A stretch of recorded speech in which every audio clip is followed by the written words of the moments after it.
All right, we are live. So welcome everyone to another Matt Maran Motoring live stream here on the Matt Maran Motoring YouTube channel. It's good to be back after having to take off on Sunday here and also on Wednesday of last week. So it's been a week and a half since I've chatted with you guys. Hope you're doing okay. Obviously, been some crazy times here and all kinds of weather, all kinds of other stuff.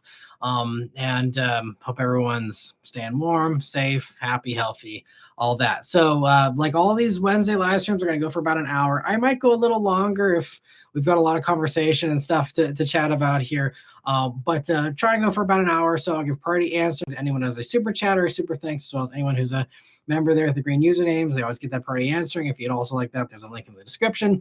And so we've got a bunch of people here already that have been chatting and hanging out here. So we have Lancelot, Corvette, Kraken, Theodore, and Danny, Vishal, and Fazlin, Nicholas, Chad, and Mr. 705. Thanks for stopping by, everyone. And Lancelot says, good evening. I hope all are well tonight. My spots are a white Focus RS, a red Evo, a white and gray Clown Shoe BMW Z4, a blue Audi TT, a red 80s Dodge Daytona, and a gray AMG GLC 63. Nice. That's a lot of fun spots. I also saw a bunch of stuff here in the past week, partially thanks to the fact that the first half of last week I was in California, Newport Beach area. Saw a bunch of nice stuff, as you would expect. The highlight was an Aston Martin Vantage Roadster, which I don't see very many Aston Martins around here, so that always gets me excited because they're one of my favorite brands. But that was fun to see. A bunch of other exotics. I saw RS6 Avant, but saw like a AMG GT. What was some of the other stuff? There's a couple. I think a 296 Ferrari was there. A few other things.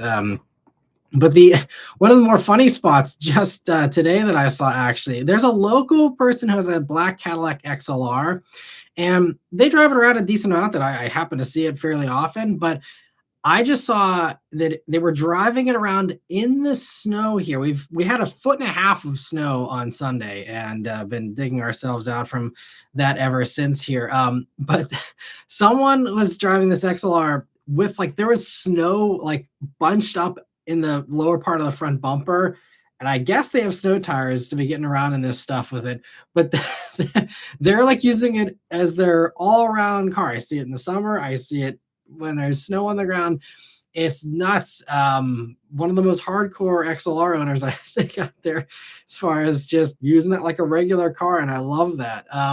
So that was kind of fun to see. Let me see if any of you other viewers here have any cool spots. So Corvette says, hey Matt, while we were in Hilton Head Island, my dad was shopping for cars. He only test drove one, which was a 2026 Toyota BZ Limited. We saw a Lexus RZ 350e as well as a BMW iX and a Kia EV6. Nice. Unfortunately, the Cadillac dealer had no optics there.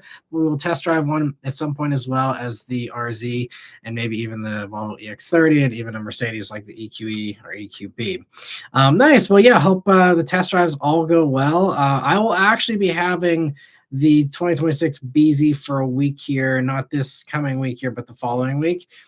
So if you'd like to hear my follow-up thoughts, I already did a full review on that one, but if you want to hear what it's like to live with one a little bit more, I will have that one coming. I'm hoping to review the RZ actually fairly soon. There is one in the media fleet, but the way scheduling's working out, I might not get to that until early spring. We'll see.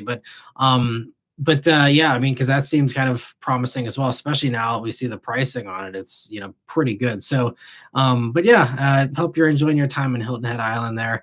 And Kraken says, Matt, have you seen that Genesis X Scorpio concept? It's absolutely badass. I love these side quests Genesis has been going on lately. Did the Scorpio just come out today? I think I might have briefly saw something about Genesis, but I didn't. I've been running around all day. I filmed 2 car reviews today and just doing all kinds of stuff. So didn't get a chance to see that yet, if that was something new here. Because that's beyond the stuff that they came out with a couple of months ago, right? I'll have to check it out. Thanks for letting me know.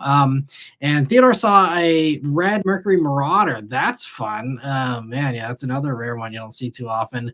And Lancelot says, any speculation on the truck teaser that Toyota dropped? I am bound to secrecy on that one. So unfortunately, I am not able to weigh in on those teasers aside from, what you can see in the teaser. But I know what it is, but I'm not at liberty to say. So you'll have to stay tuned. I can tell you for sure that I will have hands-on coverage of that vehicle whenever I'll be at the reveal and all that stuff. So stay tuned for that in the not too distant future. But yes, I know what it is, and it's been interesting to see some of the speculation online, and it's kind of fun whenever you got the inside scoop. Not to be annoying about it, because I know being a tease is annoying, but there are some times where that happens, and it's kind of fun to be on the inside a little bit every once in a while. But yeah, not able to say anything more than that. And Chad, also thank you so much for a super chat here. He says, love seeing you back. Thanks so much, Chad, for the warm welcome. And it's good to be back. I did really miss it.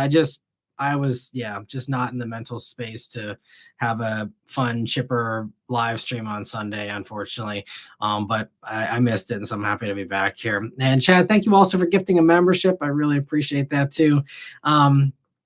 And let me see here. Lancelot also talking about, another Marauder. Nice.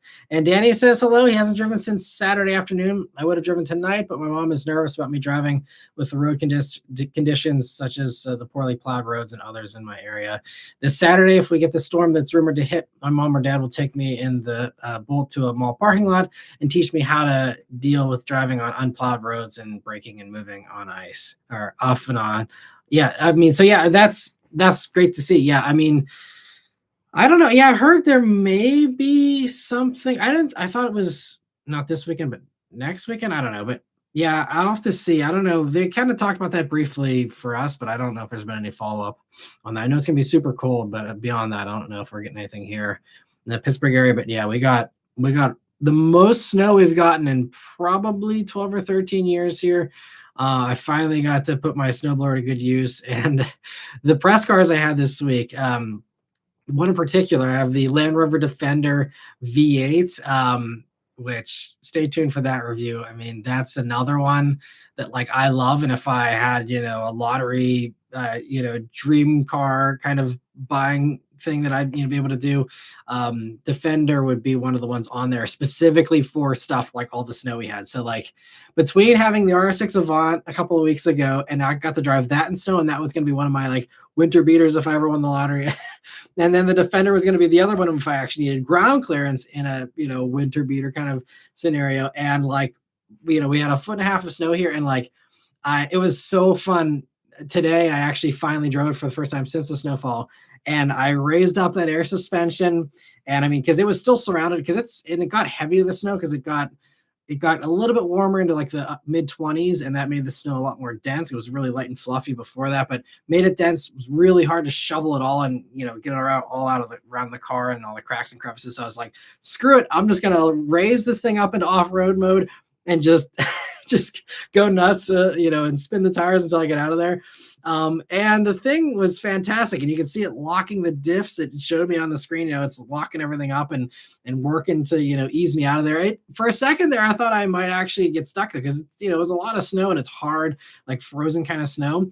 But that thing, it muscled itself out, and listening to that glorious supercharged V8 from the F-Type, it's the same thing in that, and hearing that thing, working while it's spinning these wheels, it was pretty glorious. I didn't film it because I don't love filming around my house, just for privacy reasons. But man, it was fun. But you'll see lots of other fun accelerations and me having fun in the Defender and the review. So stay tuned for that. But that was a much needed little pick me up today to be able to feel like a boss blasting through the snow in the Defender.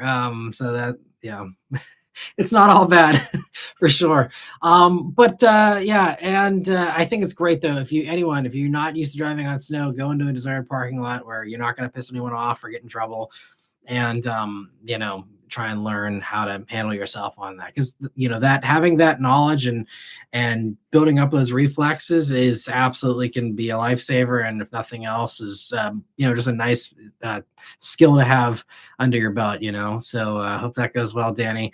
And Vishal says hello. My spots so far are a Gen 2 Windstar and a Gen 1 Hyundai Santa Fe. Wow, haven't seen either of those in at least a decade or more. Yeah, I mean, they're rare outside of the junkyard walks that I do. I never see those on the road. That's awesome. And Michelle also said we got snowed in real good in Texas over the weekend, which is crazy to read that sentence out loud. Today is the first day of being above freezing and starting the melting process. Nice. Yeah, we haven't started the melting process here, and it doesn't seem like we will for another week or so. Even then, I think we may just get up to like 32. I think the following week, possibly. So yeah, we got mountains of snow in the meantime, which is interesting to navigate with roads being narrower and stuff. But anyway, Lancewell also says, I somehow got lucky where I live, Montana, and only got an inch of snow. That's wild to only get an inch in Montana. Crazy. And Danny says his rare spot was an immaculate, and I mean it, 1999 Subaru Forester S in blaze yellow. Did they make them in yellow? I didn't even know we got a yellow one in the States. Maybe it was a JDM import or something. That's kind of cool. And Danny also says Lancewell, it was mostly on the East Coast as far as, 14 inches of snow in New Jersey. Yeah. So you're right there with us then. Yeah, we got about the same too. And Danny says, the most snow they've seen since, same kind of time period, 13 to 14 there. And also, Lancewell, thanks so much for gifting 5 memberships. I really appreciate that. And Chad, also, thank you so much for a super chat too. He says, still no back end crashes. So I don't know if you mean as far as in Florida, maybe if any wrecks there, I'm not sure, but glad that hopefully commenting's working out well here and everything. But yeah, that's crazy. Because I think, did Florida get any of that weather? I thought I heard maybe it's just rain down there. I don't know. I'm curious if you got any bad weather, Chad. Let me see here. Also, so Fazlin says, hi, Matt. I know this question doesn't mean much, but I'm curious how many people are saying the gas mileage on the Hellcat Durango is not good. What are your thoughts on that? Oh, yeah, it's terrible. I mean, not even close. It's really, really bad. I mean, so when I lived with one for a week, I can't remember exactly. You can look up my week with the Durango Hellcat, but I think I got 11 mpg. I mean, it's super thirsty. So you need to have a healthy budget for gas, or don't drive very much, I guess, one or the other. But yeah, the Durango Hellcat is horrible. I think it was actually, if my memory serves me right, it was probably one of the lowest fuel economy ratings I've ever gotten, having a car for a week. So yeah, not good. Let me see. Lancewell says he's here mentally. Physically, he's in Hawaii. Well, if you're actually in Hawaii, congrats to you. I'm jealous, and I hope you have a great time. I love Hawaii. I was in Kona with Toyota for the Grand Highlander launch, and what was that, 2024 or 2023, one or the other. But yeah, I loved it. It's man, I desperately want to go back. I just live there. I could just, that was very nice. So I hope you have a great time. Let me see.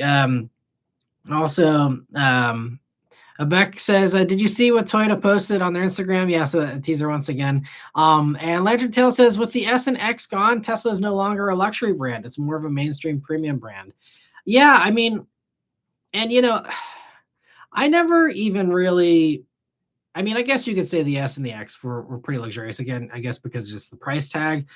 But yeah, I haven't really viewed Tesla as a luxury brand for a while. Just because I think, and this is, what all the other companies are finding out as well, that like, to me, it's not luxurious if all you have for an interior is a giant screen and basically nothing else. Heated and cooled seats isn't a luxury thing anymore. I mean, you have that in mainstream stuff all over the place, so I mean, it's standard in like a Volkswagen Atlas to have heated and ventilated seats. So like, that's not notable. But the price tag certainly did make them luxury from that standpoint. But yeah, I think Tesla is absolutely just a mainstream brand in my mind. Because even premium, again, like because because how high can you go with the 3 and the Y? I mean, it's probably what, mid 60s maybe. I mean, there's mid $60,000 like Toyotas and stuff, you know. So I mean, yeah, for me, the luster of Tesla being luxurious kind of that ship sailed a long time ago for me. But I know for as far as pricing goes, yeah, they're not playing in that sector anymore, especially when you're talking about the plaids and stuff. And Jordan, thank you so much for his super chat. He says, saw a small documentary on YouTube about the Ford Probe. I thought the last model year looked pretty good, kind of Viper front end looks. Yeah, the Probe was always kind of a cool idea. And, you know, yeah, I'm sure the documentary talked about how that was supposed to be the new Mustang, and then everyone got mad and wrote letters into Ford, and then, you know, they kind of had to pivot. And so it's got a fascinating history to the Probe there, and also just amazing, even back then, that name flew. These days, you know, definitely you could not call a vehicle a Probe. But yeah, it's a cool car, and I just saw the platform mate at the junkyard, you know, a couple months back, the Mazda MX-6, which was also pretty cool. And yeah, back in those days when they had a lot more of that platform sharing, badge engineering stuff, which I think we're going to see a lot more of, especially if the Chinese brands start, you know, trickling into North America here eventually. And thank you again, Jordan, for the super chat. And let me see. Chad says there's an Amigo near our house. That's fun. Man, yeah, those you don't see those too often anymore. And Kraken says X Scorpio came out yesterday in the UAE, so it wasn't a US thing. Gotcha. Okay, I'll have to check that out. Yeah, thanks for letting me know. And Jordan says, any plans to attend an auto show or reveal this year? So yeah, I will be, you know, at this reveal with Toyota. So you know, those kinds of little reveals, I'll probably do a few of those. Although, you know, especially with how well the Rants do, and me just doing that from my office, even that, I feel like there's less appeal to travel to those types of things. And actually, there's another reveal I just got invited to that I turned down because, you know, a lot of these, it's like going and flying across the country for 24 hours of being on the ground in that other, you know, state is just, it's just not worth it. It's a lot of, you know, you burn 3 days, basically, maybe 2 if you can really cram it in, but then you're just, you know, really a packed schedule. But it's just, you know, it's not worth it oftentimes unless it's a really important car. But as far as actual auto shows, I have no plans currently. You know, I mean, auto shows, you know, we saw Detroit was, you know, a joke, sadly. You know, we'll see if there's any notable reveals at any of these other auto shows this year. But I never go to auto shows unless a brand pays my way, because it doesn't make sense to pay the money to go myself. And even honestly, like, you know, New York last year, even though I went for free, again, the views were so low that, you know, again, me just doing a little office video on every one of those reveals, you know, would have done probably just as well. For me, I've never been able to crack the code on auto show videos. I know there's other YouTubers that absolutely just clean up. I mean, that's like the biggest money makers of the year for them. And I'm happy for them. It just, people just do not watch my auto show videos. You know, I guess because everyone else is doing it either faster, better, or just people are more used to just expecting that from other, you know, car YouTubers. But yeah, just something I was never able to, you know, crack into there, despite trying, you know, for probably almost a decade now. I've been doing auto show videos.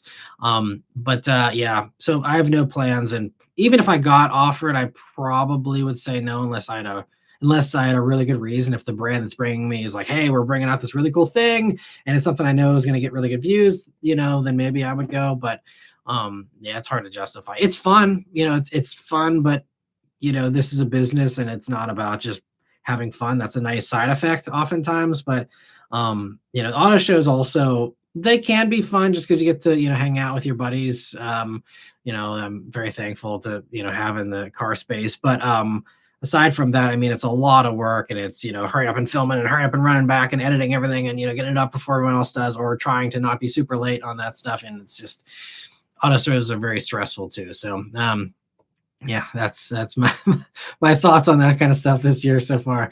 And Kraken says I don't want to spoil it, but it looks like a modern day rally fighter. If you know what that is, very cool. Yeah, that sounds awesome to me. I'll have to check that out. And let me see. Chadwick also says it's been a while. Nice chair. Did you upgrade? Just today I yeah, got this put together. So it's let me see if I can, it's by Corbeau, who makes racing seats, and it's got, you're probably not gonna be able to see very well, but it's got the same kind of like quilting pattern that you see on like the Audi RS seats, which is perforated.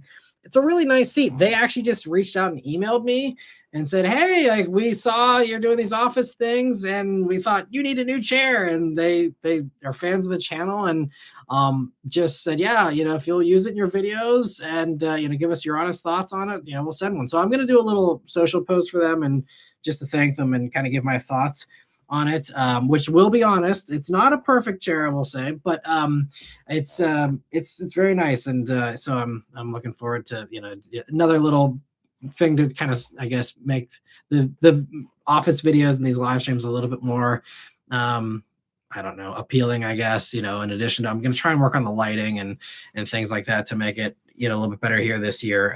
But the chair is a nice first step for sure.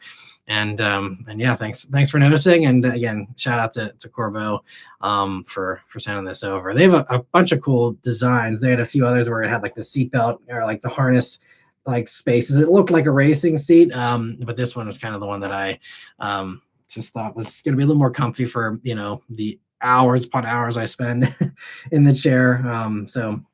But yeah, and let me see. Also, Chad, thank you so much for another super chat.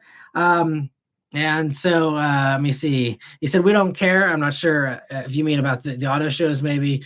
But yeah, it's I'm glad you hopefully won't miss them. But let me see. And if I misunderstood, also let me know. Oh, Nico says I should live stream the auto show. Yeah, that could be a fun way to cover it, possibly. That doesn't involve as much work. Because I do see others that do that thing where they just kind of like walk around the auto show. Yeah, it'd be a fun idea. It's so chaotic.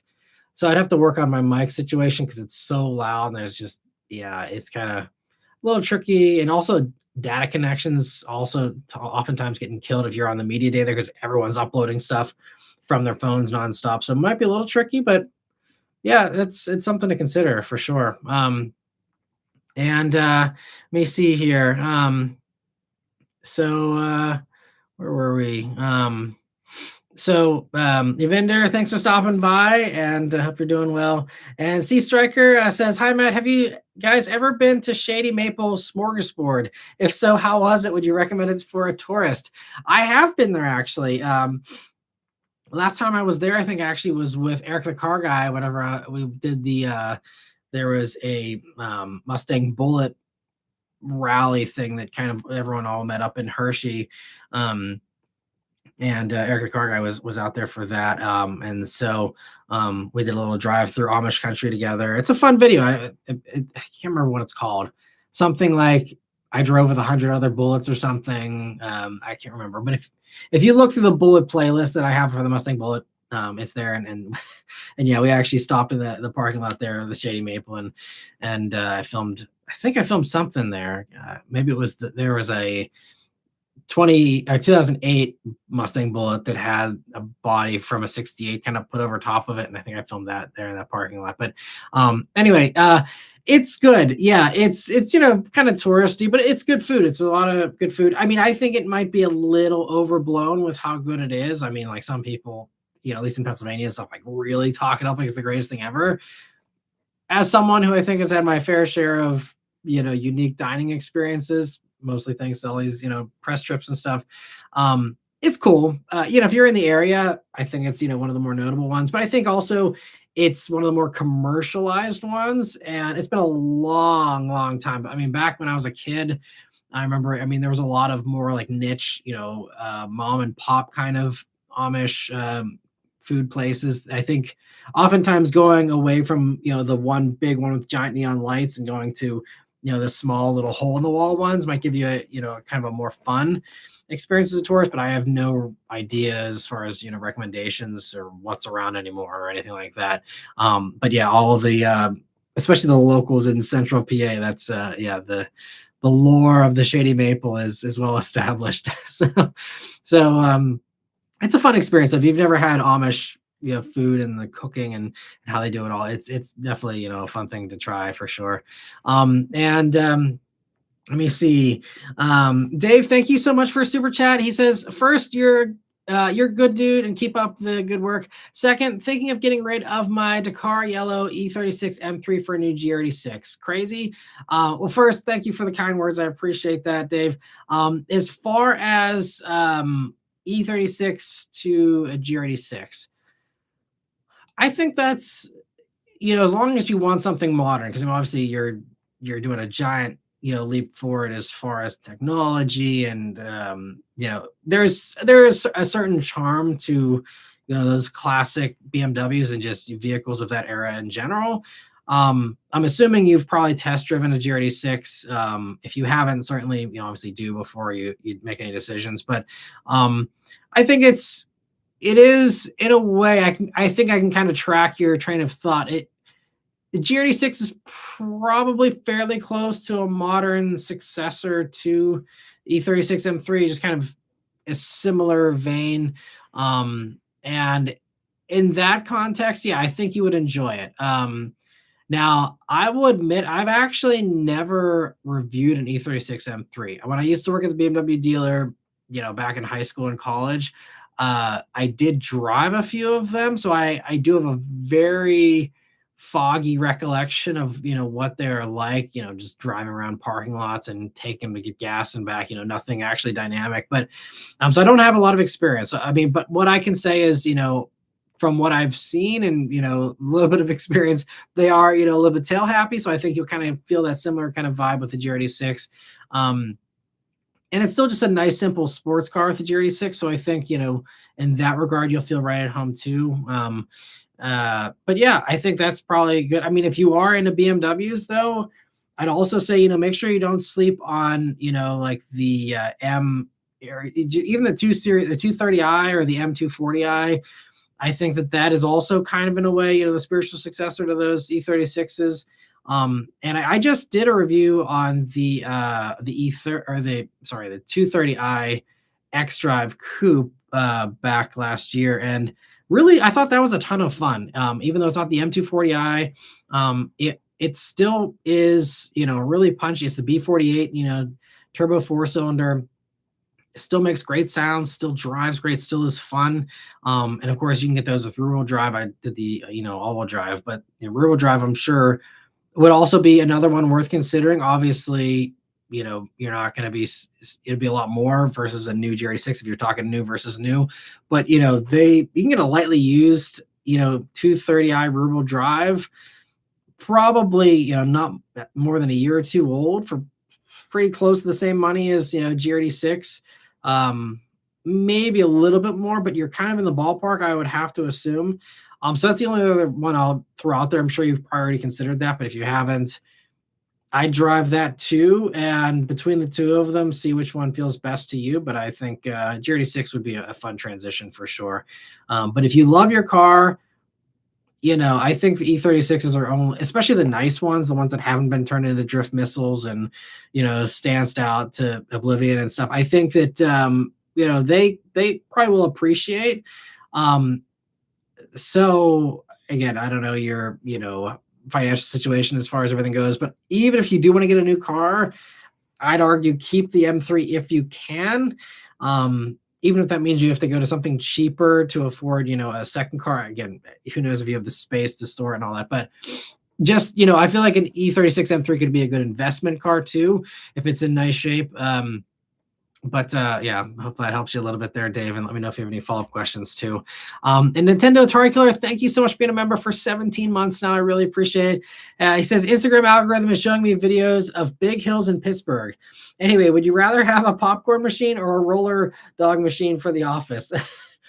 That's a fun question. As far as the Pittsburgh Hills, that's funny that it's randomly sending you all that stuff. I haven't seen. I don't really watch any content on Instagram, but yeah, I don't know. I mean, we do have a few pretty remarkable hills. I mean, the one Audi even did a commercial on to showcase Quattro many years ago. But yeah, that's something I've considered even doing a little video driving around with those. But anyway, as far as the question of those two, I would probably have to say the roller dog, although that would be terrible for my health. I mean, both of them wouldn't be great. Actually, I take that back. I think a popcorn machine, just because the smell of popcorn would be more enjoyable and probably wouldn't get as old as fast as the smell of hot dogs constantly. So that would be my choice between those two. And thanks for the fun question, and for all your support here for 17 months now. And Jordan, thank you so much for a super chat as well. He says, would you ever travel to Canada to review a Chinese EV? I'd love to, and that's actually something I'm considering. Again, I don't know how soon the Canadian stuff's going to come in, or the Chinese stuff's going to come to Canada. But I've been wanting to go to Canada for a filming trip for a while, because I don't know currently, but several years ago, I had offered to me in Canada a 911R, so that first before the STs and all that. So I don't know if they still have it, but someone who offered me one of those is also someone that I know has offered me a Lexus LFA in Canada. Those two alone are well worth the trip, especially because I can get to Toronto in like 4.5 hours from here. It's not that far. Border stuff might be a little iffy this year. So, we'll see. But yeah, I think especially if I can combine it with maybe possibly filming those two, and then also maybe getting to try out some of the Chinese EV stuff would be really fun. There is also, I think in California, there's I think it's called D-Car. They have an Instagram page. They're the ones that all the other influencers and car people have gone to their little headquarters where they have a bunch of the Chinese EVs there to show off to people.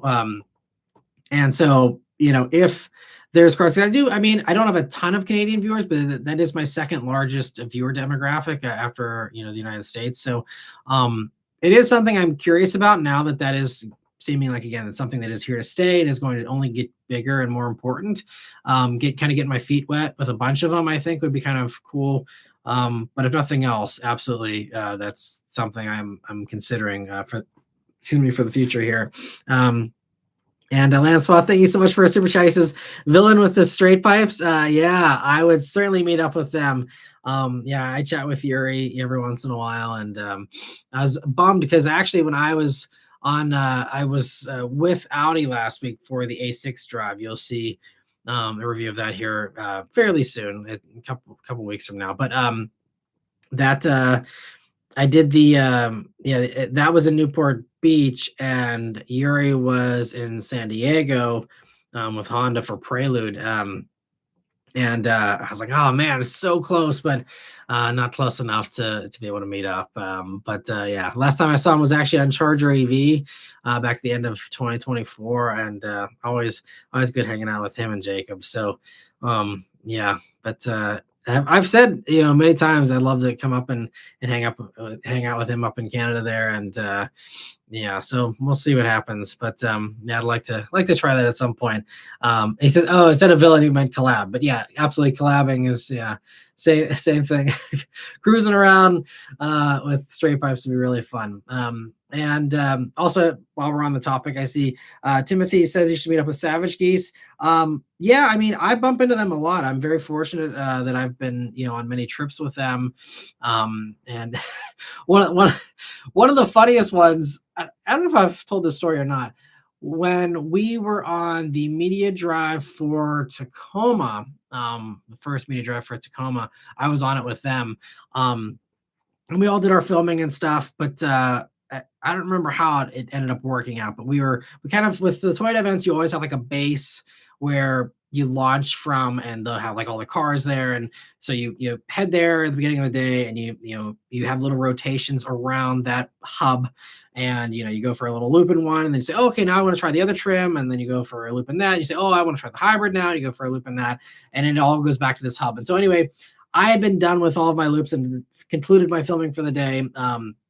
But they sometimes need to pair people up to go back to the hotel or whatever, because they only have so many cars and so many people, and you got to manage that. So I needed a buddy to go back to the hotel with, basically. And Mark and Jack were just finishing up as well, so I was able to hop in with them.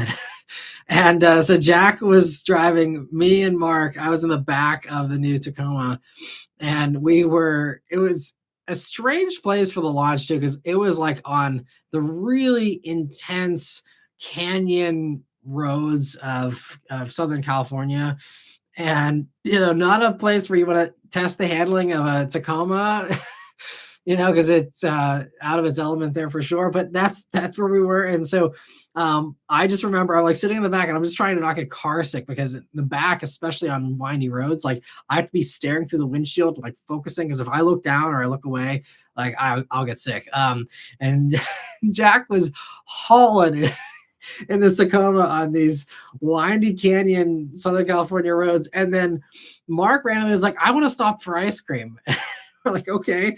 So and I think he had a place in mind. He looked up online something he really wanted to go to. So we made a pit stop there and got some ice cream. And so we're like, the three of us are randomly sitting in this little no name ice cream shop in the middle of, kind of out in the the sticks of Southern California, kind of out in the out of all the high traffic areas, just hanging out, just eating ice cream and just chatting and talking about life and stuff. And it's always so fun hanging out with them. But yeah, I did collab with Savage Geese. If you watch whenever they launched this current generation of the Toyota Highlander, that was 2020, I think it was actually 2019, but it was a 2020 model year Highlander. If you look that up, I did collab, and I'm in his video and he's in my video, the Savage Geese video for the Highlander and my video for the Highlander. So that was our last collab. We weren't on camera collabing for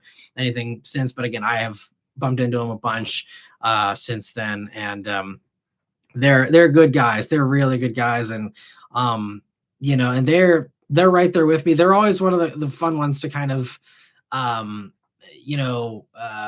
have camaraderie with, about how tough YouTube is. I mean, especially for them, especially the way they do their videos, they do them so well, and it's really tough. And that's why I really hope they someday get like a Netflix deal or something that actually pays them properly. I mean, it's not like either of them are in the poorhouse. I mean, they got really cool cars and have some fun times and stuff. So I mean, they're doing okay. But like I really hope that they get rewarded for their efforts, because they do these actual documentaries that other actual documentarians get paid hundreds of thousands, millions of dollar budgets to do this stuff.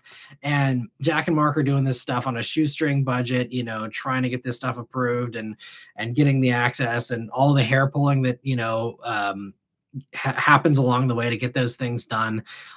It's really impressive what they've built, and I just hope that someday their ship comes in and they get a big deal, because they deserve a massive deal for what they're doing. And they're some of the best car videos on YouTube, in my opinion. I mean, they're doing basically Haggerty level stuff. In some cases, I'd say better than Haggerty, with a tiny fraction of the budget. Yeah, absolutely support Straight Pipes 100%, and hope you guys all enjoy them too. They're good guys. Highly, in real life, they're every bit as awesome as you think they would be. And I'm hoping, they did say, the past few years, they were talking about doing like a big event and having me out for one of their big, events. And I'm hoping to maybe do something like that in the future, if they want me, for something down the road for sure. Anyway, so let me see here. Getting back to the other questions. Let me see.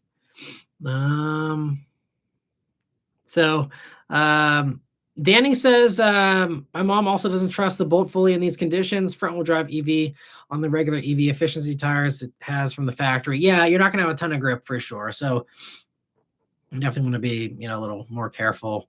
And Dave says, Matt, did you drive the BRZ in the snow? If so, how was it? Absolutely, I did. Yeah, if you again go back to the BRZ playlist that I have, there's a bunch of ones of me running around in the snow with that thing, sliding it around. Even just if you search, for BRZ sliding in the snow or something with Super Brooks fan or whatever, you'll see a bunch of stuff. But yeah, it I daily drove it through, I think, 2 or 3 winters on the what was the tire back then? I don't think they even make it anymore. It was the Dunlop, or yeah, I think it was Dunlop Winter Sport M3. Was, in my opinion, at least back then, was the best snow tire for performance vehicles. Blizzaks are still, one of the best, but for actual sporty, actually having some grip still and having, decent handling car whenever you're not on snow, those were fantastic. And I got through so many winters. I mean, there was 1 or 2 times where I almost got stuck. And I think there's a video of me just like playing around with my buddies. There was one guy in the S2000, another guy in Scion FRS, and the 3 of us just went around when we got the really heavy snowfall. I think it was like 2013. And there's like, I think one of the videos I did was like top down on a Honda S2000 drifting in the snow. And filmed him doing that and just had some fun back in those days when, again, there was no responsibilities, no significant other, no kids, nothing like that. So just you go play around in the snow. And these days don't have that much flexibility, but yeah, it was fantastic in the snow and it did well, as long as you have a limited slip diff. I mean, I did avoid steep hills. We have plenty of those in Pittsburgh. So snow covered steep hills, yeah, you'd be in trouble. But so I was a little selective, but outside of that, like, it did fine. It really did fine. I mean, even the Mustang with more power, which is more problematic, and wider tires. I mean, I daily drove the Mustangs through a bunch of snow too, and just had them on. Again, snow tires are everything. I did that in the EcoBoost. There's videos of if you search snow driving in the EcoBoost Mustang, I did it in that. I did it in the GTs. Never did it in the Bullet because that was always on summer tires until the last winter I had it, where I was on the all seasons. But yeah, with a limited slip diff and snow tires, I think, as long as, again, you're not starting on a giant snow covered hill, you can get through. You'd certainly, it's not without drama. You're kicking the back end out and fishtailing, a decent bit, but as long as you know how to, work with that and how to optimize for that, yeah, it's totally fine. And that adds fun to me. The fact that I can, be fishtailing at the drop of a hat. Obviously, you want to be safe and stuff, but like, it was really fun. I loved it. And Nico says -10 degrees Celsius here, and the Blue Burr was singing so good. And so I'm glad you're keeping warm, hopefully. And we had some wind chills around, I think, that kind of a temperature. Today, when I was out filming these reviews, it was like, I think, -4 for the wind chill or something. I think even the actual low is going to be in like -10 here later this week. So it's getting, pretty cold here for Pittsburgh. And so I hope you stay warm up there, Nico. And Kraken says we got 8.5 inches. I was using my cars as the measuring sticks. Nice. That's fun. And glad, it wasn't too crazy. I know a lot of people, though, like my buddy in Maryland, they got a bunch of ice on top of the snow, which really made it not fun. So hopefully you didn't get too much ice there, Kraken. Also, he says you don't care about fuel economy on the Durango Hellcat. If you care about that, buy a Tesla. Right. Yeah, you definitely, yeah. Or, I mean, there's other fun things that are gas powered too, but absolutely. If you want something fast, that's an SUV, yeah, going for an EV is going to be the most economical way for sure. And Lancelot says he's in Billings, Montana. Okay, so maybe he's not actually in Hawaii. Gotcha. And let me see. Danny's listing out the colors here for the Forester. So it was actually on the US version. Interesting. I don't know if I've ever seen an actual yellow Forester in America. That's got to be very rare. Very cool. And he says it was common, but yeah, I don't know. I guess it just evaded me somehow. That's crazy. And Chad says a Caddy V almost killed me, completely removing. Yeah, sorry if it got cut off here with your comment. But if if you had someone driving crazy, Florida driver driving crazy in a V, that sounds like it fits, unfortunately, with what Florida man always ends up doing. But hope you're doing all right, and yeah, stay safe out there on the roads. And Vishal says Lexus confirmed 2026 is the last year for the LC 500, end of an era. I hadn't heard that, but I kind of assumed. And it's sad, yeah. IS 500 ended at the end of last year, and yeah, just also that's the end of that V8. So I'm very thankful I was able to have one last go. Probably, I mean, maybe I'll get one this year, but one last go last year in the LC 500 convertible. Such a fantastic car, and yeah, definitely a sad end of an era. And Lantern Tail says also they will leave out the super insane 0 to 60 times. They'll probably be a utility company in the future, so they won't have any wow factor left if their goals are successful. As far as Tesla, yeah, we'll see. Yeah, personally, I don't know if they're going to get there, because you have declining sales of the 3 and the Y, and pretty dead sales as far as Cybertruck goes. I mean, I think they claimed, which I got to verify. I think they claimed was the best-selling electric pickup, which isn't saying much. And also, it's the way they count sales is kind of sketchy too. Like, I don't know how many of those are actual commercial, and I think they sold a bunch to the military and stuff and the government. So I don't know how that all is playing out, but but the bottom line is that, like, I mean, they sell a lot of 3s and a lot of Ys still, but like they are still dropping fast in Europe and China and stuff. I mean, the Gigafactory in Berlin just laid off, I think, like 1,700 workers. I mean, the writing's on the wall there that, like, they're probably not going to be around, at least at the same scale in Europe for much longer, just in general. And I think, the cars, I mean, maybe the cab thing will, give them some staying power in the automotive realm. And of course, Elon always, going off of his pipe dreams that, we'll see if any of it ever comes even close to reality. But, he's, obviously just planning on that being basically the only car thing in his fully autonomous kind of future.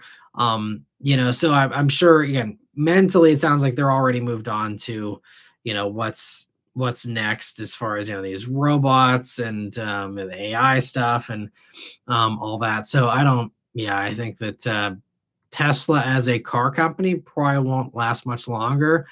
And this is why, I think that it's going to be good news, I think, for the rest of the auto industry that, they were really, I mean, they still are, I think, possibly the top selling EV with the Y.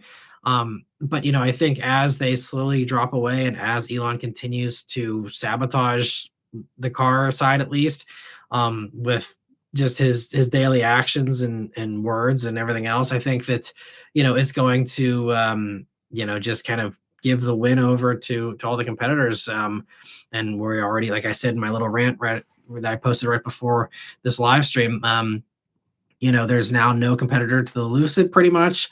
There's no competitor for the Rivians. I mean, again, there's other legacy stuff, but as far as Tesla goes, yeah, you got Cybertruck and you got the 3 and the Y, and that's it.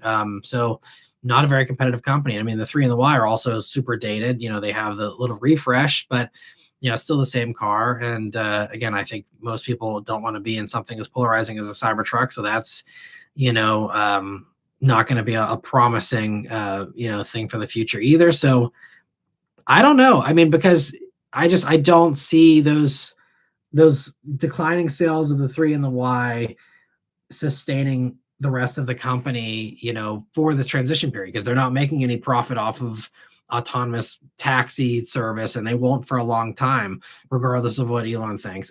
Same goes for these robots. I mean, they can't even get them to function yet and work properly. Maybe they'll crack it really soon.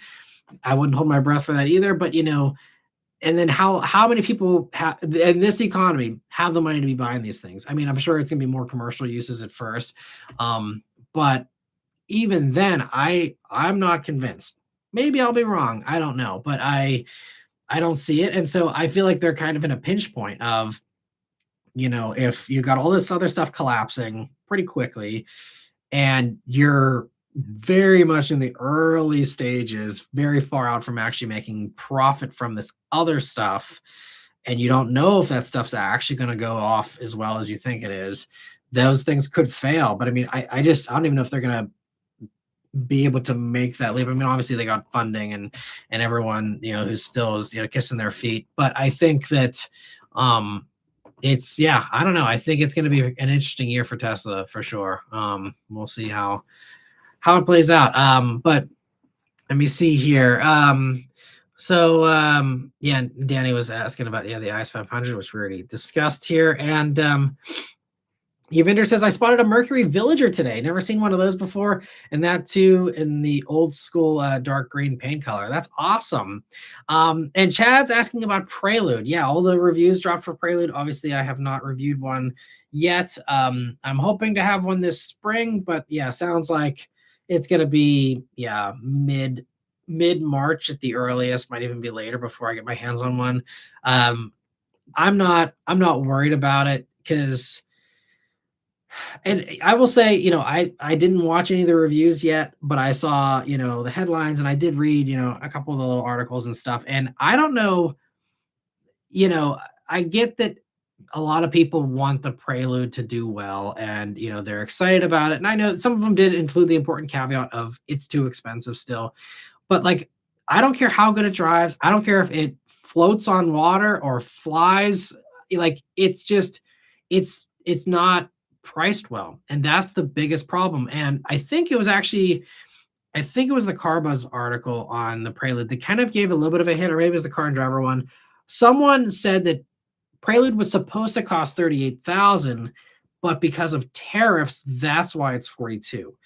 And I hadn't considered the fact that they were just going to that was inflated just because of tariffs. I mean, I know it's built in Japan, but they also have other stuff built in Japan that isn't priced terribly. So that's kind of why I was, I guess, not factoring in the tariff component. But if that is the case, then okay, we can now assign some of the blame for the Prelude failure on tariffs. But I think that also, two other little things I want to say about the Prelude. Always for me, the biggest problem was there's no reason to put in the Type R front suspension. There's no reason to have giant Type R brakes on something with 200 horsepower. It's ridiculous. It's actually comical. And again, I'll have to go and see if any of my buddies, called this out as brutally in the video. But like, once I get my hands on a Prelude, I'm just going to eviscerate the engineering of it, because there's no reason to do that. There's no reason it just inflated the price of the car. They could have had Prelude be just as much a spiritual successor to the last one with a Civic suspension and with regular Civic Si brakes. There's no reason they had to go. I guess I saw some explanation that they needed the front suspension in order to get the right styling or something. I don't know. It just seemed like lazy engineering, though. It's like, okay, you want to pull part shelf stuff? Don't pull the expensive part shelf stuff. Pull the cheap stuff. And also the other thing I'll mention, then I'll move on, is this is something like the Carbuzz article really harped on, was like, well, they only want to sell 4,000 of them a year. So they have the right expectations. And so it's fine. It's supposed to be low volume. It doesn't matter if the pricing sucks, kind of thing, which I don't even think they're going to sell 4,000 of them, because here's the thing. The last year of Civic Si Coupe sales, they sold 3,800 of them. Or I don't even think it was Si. I think it's all Civic Coupes, like 3,800 of them in its last year. And that was priced basically the same as a regular Civic. So if this were the same price as a Civic Si, then I would say, yeah, you'll probably sell 4,000 a year if you're lucky. And again, this is talking, last time they had the Civic Coupe was I think 2021, maybe something like that. And so I think it was actually, maybe it was even 2020. But so the thing is, with back then, one, prices were way lower, and two, I think there was still a few more people that were fine with a coupe in a smaller car. But I think, we've seen over the past this decade, more and more people going to SUVs, more and more people going into, oh, wow, now I've discovered that I love the outdoors since I went camping for the first time during COVID or whatever. And, more and more people are wanting trucks, and we're seeing that explode. We're seeing, the rugged wilderness kind of stuff explode. And so I think that it's even a worse market now. So I think 4,000 is far too ambitious. I mean, now they do manage to sell, like 10,000 GR86s a year, or maybe it was like 9,000, but like they do that, but that's a rear wheel drive, manual, non-hybrid, like real sports car. And it's also, again, way cheaper. So this is why I don't think if they sell 2,000, I'd be shocked, but you have higher pricing. So that's going to cut down on the 3,800 number. You have less demand of changing buyer preferences in the past 6 years. That's going to, knock down that 3,800 number. And then, again, the pricing and also the better options of, back when Civic Si was ending with its coupe, you had a very dated last gen BRZ and the GT86 from Toyota. So it wasn't super competitive as much as it is now. I mean, obviously now GR86 and BRZ are dated, again, but still far better. And so there's just so many slices of the pie. You slice away, you slice away, you slice away, you slice away before you get this tiny thin little slice of pie. And, and again, the bottom line, I think the price is just not, it's just going to be a deal killer, because anyone that's serious about performance is not going to buy it. Anyone who wants a comfy cruiser is, 42 grand buys you a lot of nice stuff. Mustangs, all these other things, and so I don't see it. And other people are saying, oh, well, it can be a boomermobile. Just all the people who had Preludes in the 80s and the 90s, they can relive their glory days with a new Prelude here. But all those old people, do they actually want to bend down into a low two-door coupe? There's probably maybe 5 people that actually want to do that in that age group. Everyone else, they're tired of bending over. They want something that sits up high. They're, and they're the ones that are going out and buying like the coupey SUVs and stuff. And they want to have something maybe a little bit sporty, but they're not getting into a low slung little coupe. And so it's just, I do not see it. I'd love to be wrong. I hope they sell 100,000 a year, but like, I don't see it. I genuinely, I think it's going to be a catastrophic failure. I think it's gonna be even worse than Charger EV. I think it's gonna be that bad, which I guess eventually, if it gets that bad, then you will finally, free market pricing will correct itself. And if Honda, I would love to see Honda dealers finally get owned and finally be having to offer a huge discount on this stuff. Maybe eventually, if no one wants them and they start doing big discounts, then you'll see them start to move. If they knock $7 grand off the price or something, and you can actually get them for 35, then I think you'll have some people, buying them. But if that's the case, then Honda's certainly not going to keep it around very long, at least in America. But I think Prelude is, I think Prelude, I mean, I know everyone loves to hate on Charger EV. I personally thought it was, great. But even if you, hate Charger EV, I think this is a bigger swing and a miss than even that, in my opinion. Because at least the Charger EV leased well, and you can get one cheap. And that's part of why they sold, I think last year, what was the number? I think they sold like about 8,000. I could be wrong. It might be lower, but I mean, they sold more than I think they're going to sell of Preludes this year. And even this year going into it, I think that they might do better as long as Dodge bothers to keep it in production. But anyway, it's sad. I think Prelude looks cool, but it also kind of looks like a Prius, and a Prius is faster and cheaper. So, I mean, it's not 2 doors, but you know what I mean? It's just, it sucks because it's another one of those just Honda things where you just want to bang your head against the wall. And it's like, why are you guys not doing the low hanging fruit? Why are you not doing the easy things? Like, they could have made it so simple and so easy. Just put Civic Si powertrain in and call it a day. Seriously, that's all they had to do.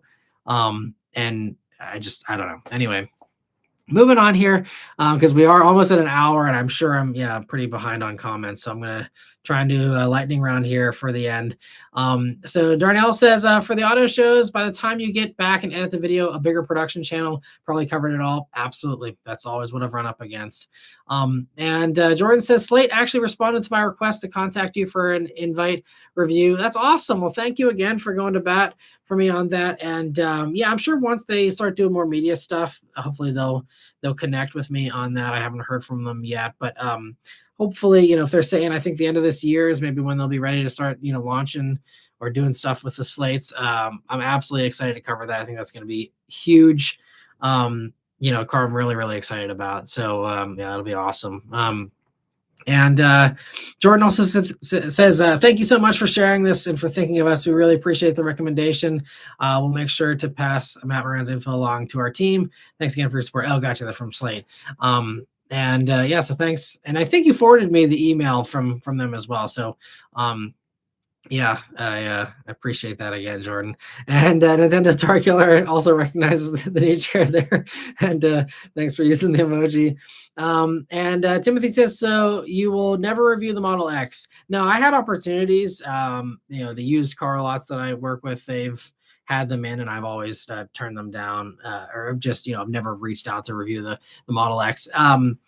Yeah, especially after, the events of 2024 and 2025 here, I'm never reviewing another Tesla again. I have no interest in supporting Elon, and I've gone into that in the past, so I won't go down that tangent. But yeah, definitely not something that I'm looking to do. And Timothy says, will you review the Volvo EX90? I'd love to review the EX90. I was requesting one here, and I just was never able to get it scheduled. I'm hoping to eventually get into one, though. And side note, since our last live, the EX60 also launched, and that looks fantastic. We'll see again what the lease deals are like, because our lease is up on the Lyric, in the middle of 2027. That'll be I think about a year or so. They will have been out at that point. So if I can pick up, a 2026 that's sitting around dirt cheap, or you can get a good lease deal that maybe match or be even cheaper than the Lyric. EX60 is going to be on my short list after the Lyric, I think. If we don't keep the Lyric, we might still keep it too. We'll have to see, again, how everything shakes out and the next year and a half here. But I love the EX60. I think they nailed it. Did everything pretty much exactly the way I wanted them to. I'm glad we have a gauge cluster in it. I love all the new safety stuff that they have in it. Infotainment, the fact that it's going to have, CarPlay still. And it's a good amount of space, it seems, enough for us at least. I'm very excited for that one. And Cam says, hi, everyone. I have a Corbeau seat for my Forza Racing Sim. Oh, that's awesome. Well, I'm glad you enjoy their seats as well. And thanks for stopping by, Cam. And yeah, thanks for sharing that. Yeah, I'm looking forward to breaking this one in here. And let me see. Nico saying, who are your ops? The Tophers, if you're asking about like competitors. I mean, I do know the Tophers. They're, great guys. Got to hang with them on the Ford Expedition launch last year, actually. But I think that's the one great thing about this car review industry is, even though, I guess because we're all in the same space and we're all vying for views, we are competitors, but we never really feel like competitors. Like, we're all very open with sharing information and comparing notes and helping each other and, collaborating and always being friendly. Like I've always said, it's far easier for me to name the few people that, I don't like in the industry than to name all the ones I do, because there's just a huge majority of everyone I absolutely love in this industry. They're fantastic, just great people.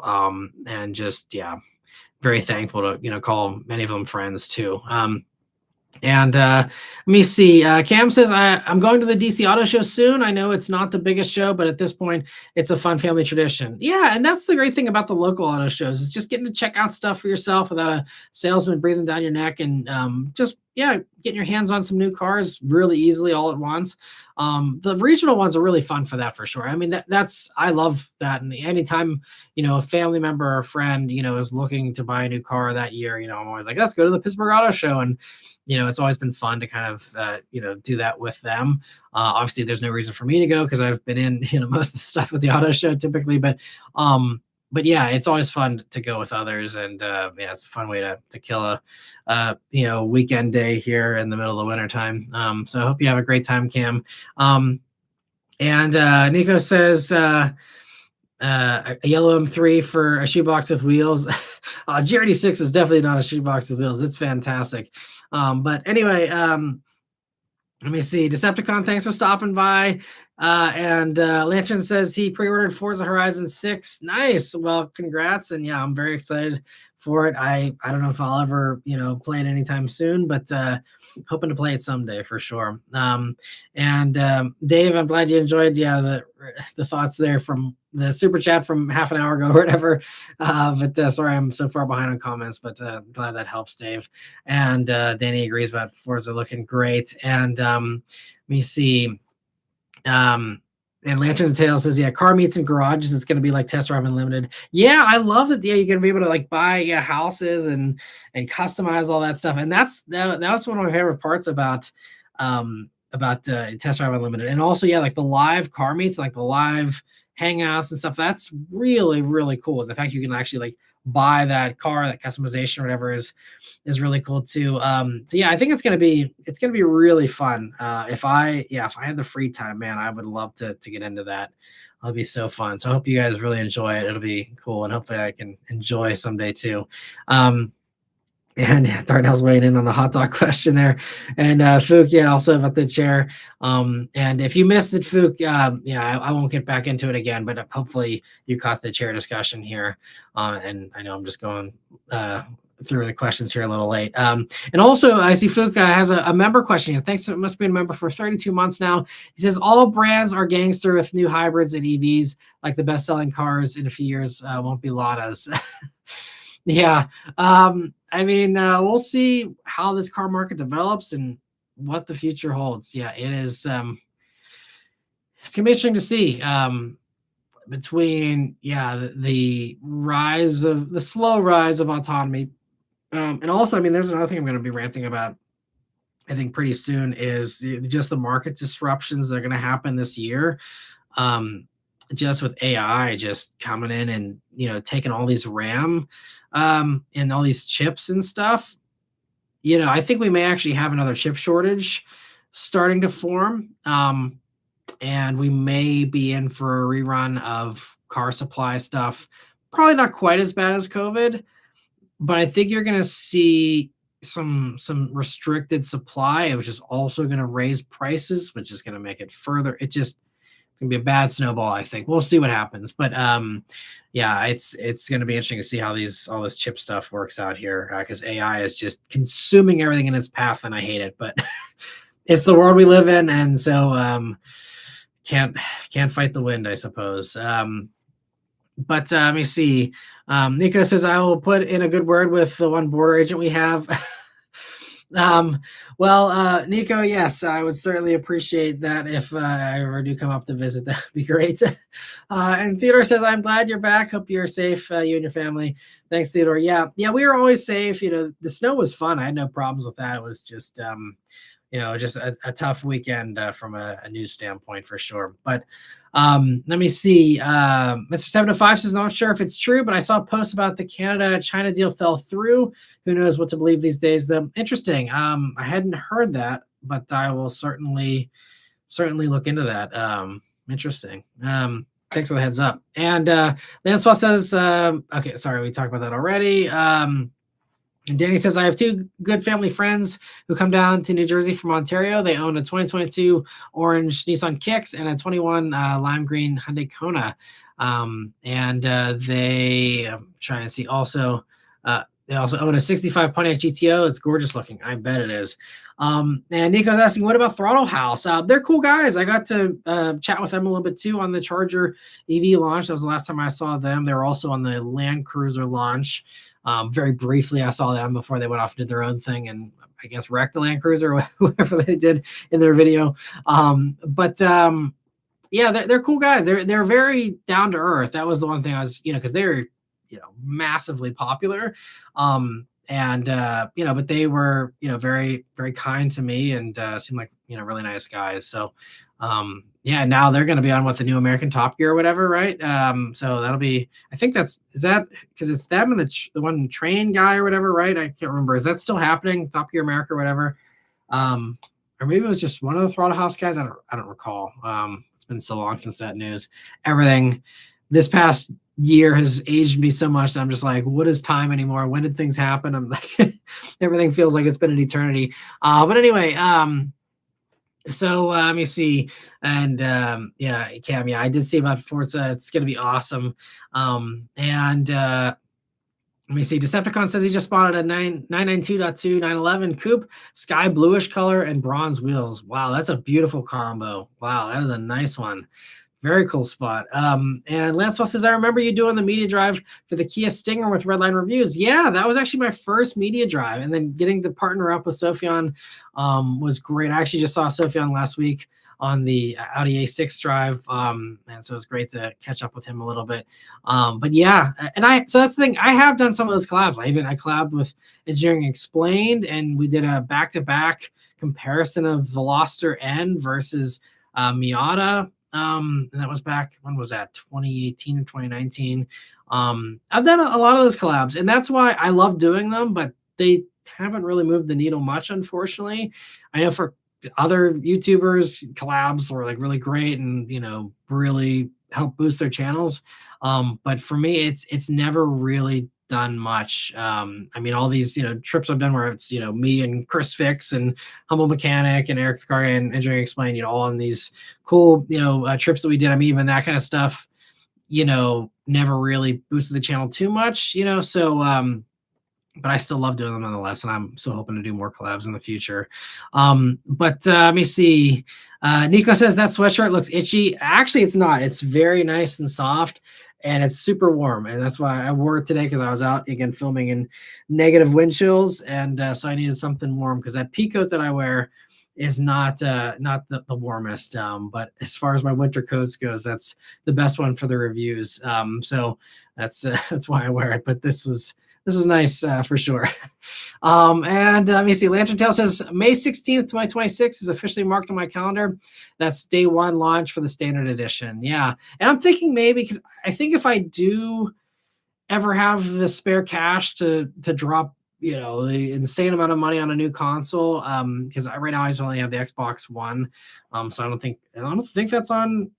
I don't think Forza Horizon 6 is going to be on that. But if I were to get a new console, I'd probably go for, PS5, or I guess at this point, probably I'd just wait for PS6. But, I think I probably would end up just waiting until it's on PlayStation anyway. Because there's some other PlayStation exclusive stuff that I'd like to play if I ever again find the time to game. But let me see here. So Timothy says, are there any press automakers would try to get contact with but are hard? So people or car companies, hard to work with. Yes, there's a few. Now, because of my location in Pittsburgh, I'm far from some of the press fleets. So some companies at least claim that's the excuse for why they don't send me stuff. Other companies, though, have no problem sending me stuff at that distance. So, but I've wanted to work with BMW forever. They've always not really, rolled out the welcome wagon for me. They've said, oh, you're too far away.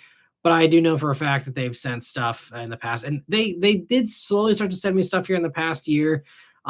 Strangely, from the further away press fleet, I get stuff from the New York press fleet with BMW sometimes, which is like a 6-hour drive versus the 4-hour drive from the DC fleet.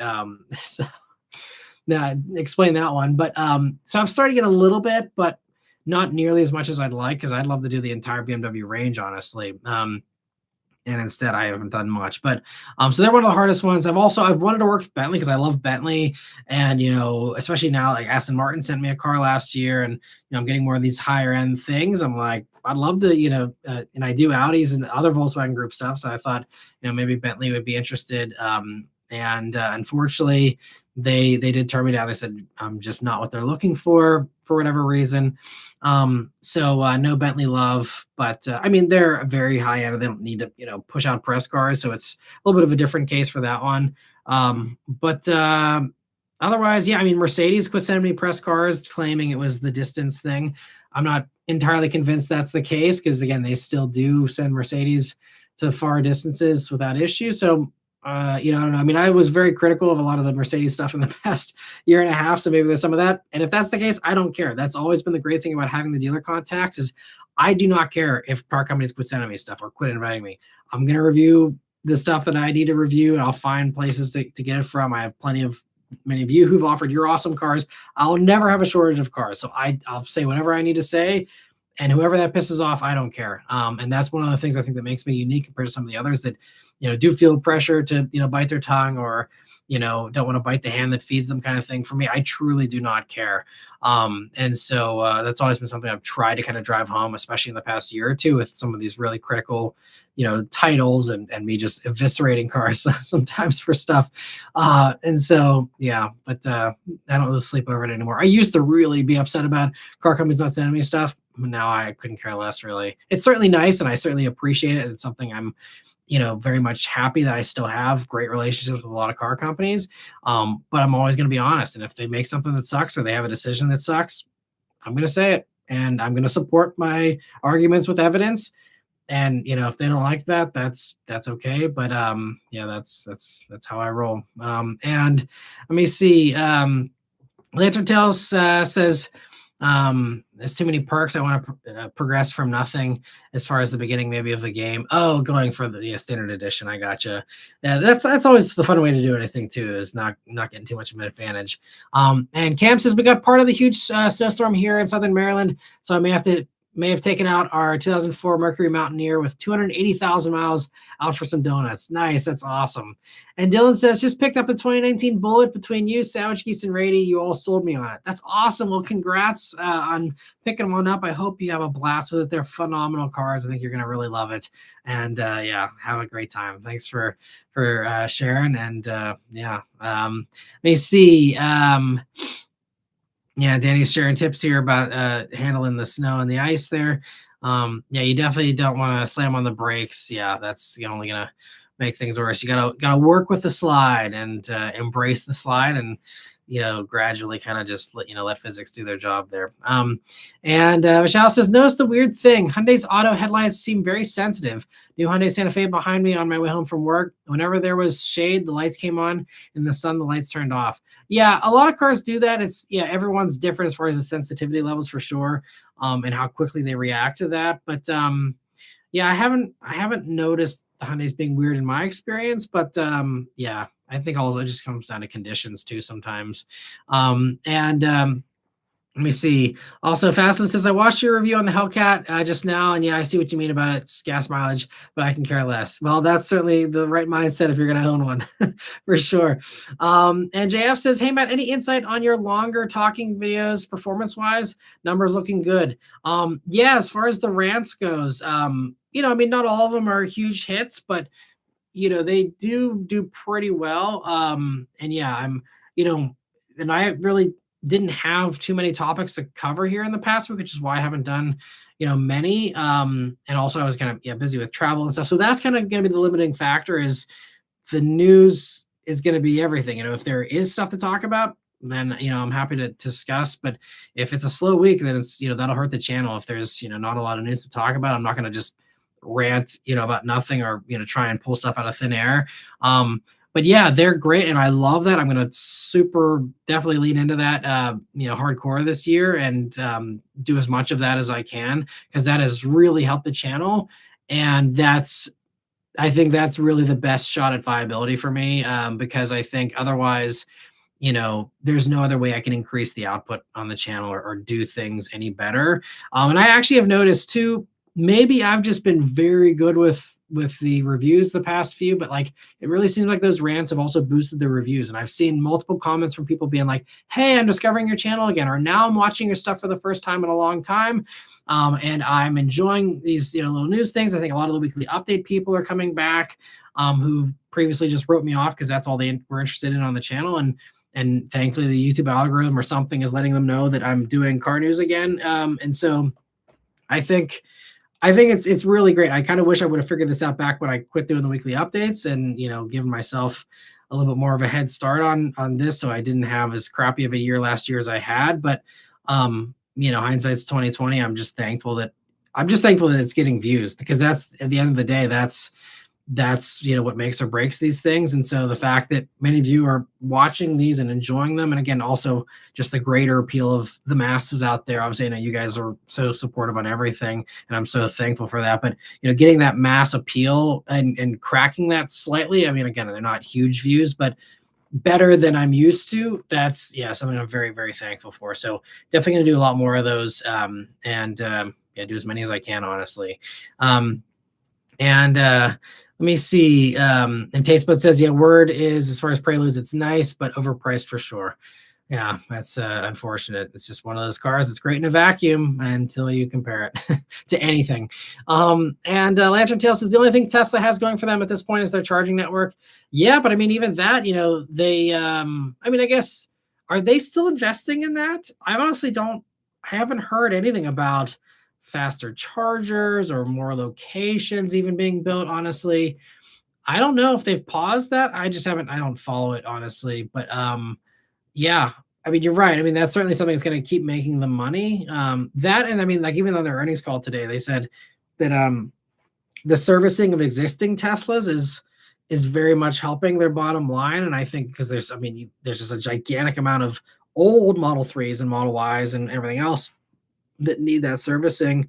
I mean, not a ton of servicing because they're EVs, but they need new brakes, whatever other little things, ball joints, random little things like that maybe go. So that's really, I think, helping them a lot. Which is part of why, yeah, well, I won't go down that road, but regardless, like, yeah, that's the servicing is certainly one of the other things I think that's keeping them afloat. But you're right, the charging is something I didn't mention, and that is very much a helpful component, I'm sure. Let me see. Fazlin says, random question. Have you ever almost got into a car crash with you at fault? Not really. I mean, there's been a couple of times where, I've had to quickly lock up the brakes kind of thing, and just, slam them, for whatever reason. So, I mean, I've had, lots of avoidances that I've had to do where someone's, swerving into my lane, or, evasive maneuvers I've had to do, in the past. And there's even been a couple of times, honestly, where the automatic emergency braking, there's two instances in particular where it saved my butt, where I was following someone and either someone abruptly braked in front of me for a split second when I wasn't paying attention, or I was, I looked away to see something else that's going on, and then this is happening, and so there's two times where I've had automatic emergency braking hit the brakes for me. I think the one time it just kind of primed them, but it was like the second I hit the brakes, it went like full brake pressure because it was like primed, which is the other great thing about those systems, is it can not only just do the automatic braking, but it just gets you ready to do that yourself, and primes it for that. So there's two times where I probably would have, if not, I would have come close to, I don't know if I would have actually ran into someone or not, but came close to it. And those systems do actually work. In my experience, they are. I mean, rear endings are way down, in the past, 5 years or so here, thanks to those systems. I can't remember I think it's 60, you're 65% less likely to get rear-ended now or something than you were. Don't quote me on that, but something along those lines. It's a huge reduction. And especially in this ever, distracted world we're living in, with everyone doing stuff in their car on their phones and everything. I'm very thankful for automatic emergency braking for sure. It helps me to be a lot more relaxed when I see a newer car behind me, especially if it's someone I know isn't paying attention. It's I love that we have automatic emergency braking. But Evander says, I live near the Detroit-Windsor border. I got a 2019 Challenger Shaker 392 8-speed if you're interested. I appreciate that. Thanks for offering. I certainly had some fun in those back in the day, and it'd be fun to revisit that one in the future maybe. So thanks for the offer. And Darnell says, the Type R suspension parts are overkill on the Prelude. Should have packaged it as a Civic Hybrid. Yeah, I did for 34, 37. Right there with you. And Timothy says, GM, Ford, and Volvo can charge at Tesla superchargers. Oh yeah, most companies now can charge at the superchargers at this point. Yeah. And Martin says, what car under 38 grand brand new would you get or recommend where the only requirements are it's fun? Currently have an FT86 and it's on its last leg. Was considering just getting a GR86. If you love your 86 and you want to stick with something like that, absolutely, GR86 is the absolute way to go, because it's just obviously, I mean, the next generation, but it's everything that I mean, you can watch my initial review of the first time I ever drove G86, but it fixed basically everything I ever complained about with the first generation. The torque being crappy is gone. It's a better engine. It's a more character-filled engine. It sounds better. The car drives better. You have the better technology, obviously. It's better in all the ways, in my opinion, pretty much. Actually, I think absolutely. I can't think of a single thing where the first generation is better than the second gen. I highly think that's probably gonna be the best way to go for you, especially if it's under 38 grand, brand new. Um, I would go, yeah, GRD6 or BRZ. Miata obviously is the other one. So if fun is the top requirement, yeah, I mean that's. But I think you'll feel more at home in the GRD6. So that's why I'd say go for those. If you test drive a GRD6 and you don't like it, then I'd say go to Miata next. And beyond Miata, again, there's you can kind of branch out from there. But I think that between those two, you'll probably find something you're comfy with. Certainly, though, if you test drive both of those and you're not happy with the way those feel, you like more recommendations, feel free to hop on the live here, and I'm more happy to chat in the future. Or you can always book a call here on the mattmaranmotoring.com website, where I can do one-on-one chats with you as well. And Darnell says, I also would have chased an upgraded dash experience for the Prelude and versus Civic, similar to the fun Mini Cooper Energy. It's a great car for a 25 to 35-year-old woman that wants a sporty car instead of an SUV. Yeah, and that's been kind of the buying demographic for a lot of that stuff, Mustang, things like that still too. Yeah, so I guess, but I just think that's such a small group of buyers still. Maybe not, I don't know, but I mean, at least the only other thing I can say that coupes have going for them is the declining birth rate. There's less people having to haul around kids. So, I think maybe that'll help coupes out a little bit compared to 5 years ago or something. Because everyone's like, forget kids, I'll have, a car and have all this other stuff instead. Or just, they're just trying to make it. They don't have money for either. But yeah, maybe there'll be a few people there like that, they're into that. All right, yeah, we still got a lot of questions here, so this is gonna be we'll probably set a record for Wednesday lives, but I'm happy to do it. I'm glad we're having a good conversation here, and you guys are enjoying it. Also, Brendan, thank you so much for a super chat. I don't see a question attached to that, but if you have one, certainly send. Just you don't have to do another super chat. Just another regular message. I'll be sure to answer as quickly as I can here. And confirmation. Thank you so much for a super chat as well. He says, in your opinion, what is the most unsung sport compact of the 2000s? Wow, that's a good question. Of the 2000s sport compact, man, this question deserves more thought. But off the top of my head, I'd say Scion TC. I think Scion TC is the least appreciated. I think Celica also didn't get the love that it deserved for that last generation either. I mean, there's people that liked it, but it wasn't as high performing and didn't have quite the same cult status as like the Civic and stuff. But I think Scion TC, I always loved that first gen TC, and it breaks my heart because I see so many of them at the junkyards now. But it's a reliable Toyota engine that should run forever. I mean, they just rust, I think, is part of why people are scrapping them. But it looked great. It had a panoramic glass roof, way ahead of its time in 2007, especially for a coupe. And just looked great. I actually, fun fact, I think I may have said this once or twice in the past, but whenever I made the SuperX fan username, that was in 2006 when I made that on YouTube. In 2007, when Scion TC came out, I was so enthralled with that car. I actually made a second username called Scion TC fan, and I never did anything with that. I don't know if I probably don't even have access to that, if it's even still a thing, because I certainly don't remember the password or anything, or even probably have the email for that. But regardless, yes, I liked it that much that yeah, for a split second there, I almost went down the path of becoming Scion TC fan instead of SuperX fan. So yeah, I love the TC. So I'd say that's definitely the first gen TC. I love those things. And if I need it, and also if you're looking for something that's like $5,000 or less, one of the best buys, in my opinion, under $5,000. You get Toyota reliability in a great looking package. You can get them with a manual. There was even a factory supercharger kit you could get that was a dealer installed thing. It wasn't from the factory, but a Toyota supercharger you could put on them. And just a great car. They were comfy. They had a good amount of space. They had a lift back, a hatch, so they had more practicality than a regular coupe. I love those things. So yeah, that would certainly be my pick for that. Great question, though. Thanks for asking confirmation. And also, he says his vote is for the Shark 2.7 GT. Maybe I'm trying to think. I don't know a car called a Shark. you talking Tiburon? Maybe was it called the Shark in other markets? I think maybe. Yeah, Tiburon. Okay. Yeah, Tiburon is great too. I think that's another fun one. And you're right, another one that didn't get enough love, I don't think.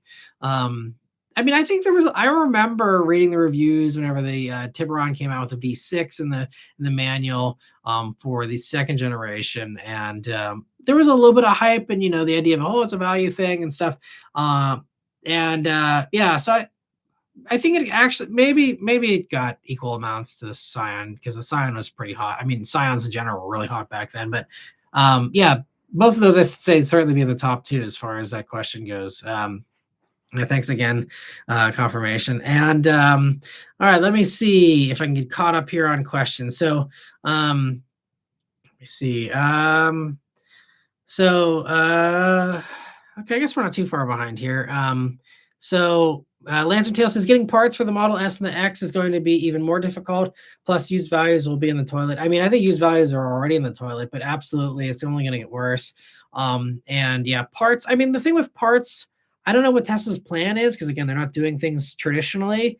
Oftentimes, you will still build up, parts and have replacement parts being manufactured. Maybe Tesla won't.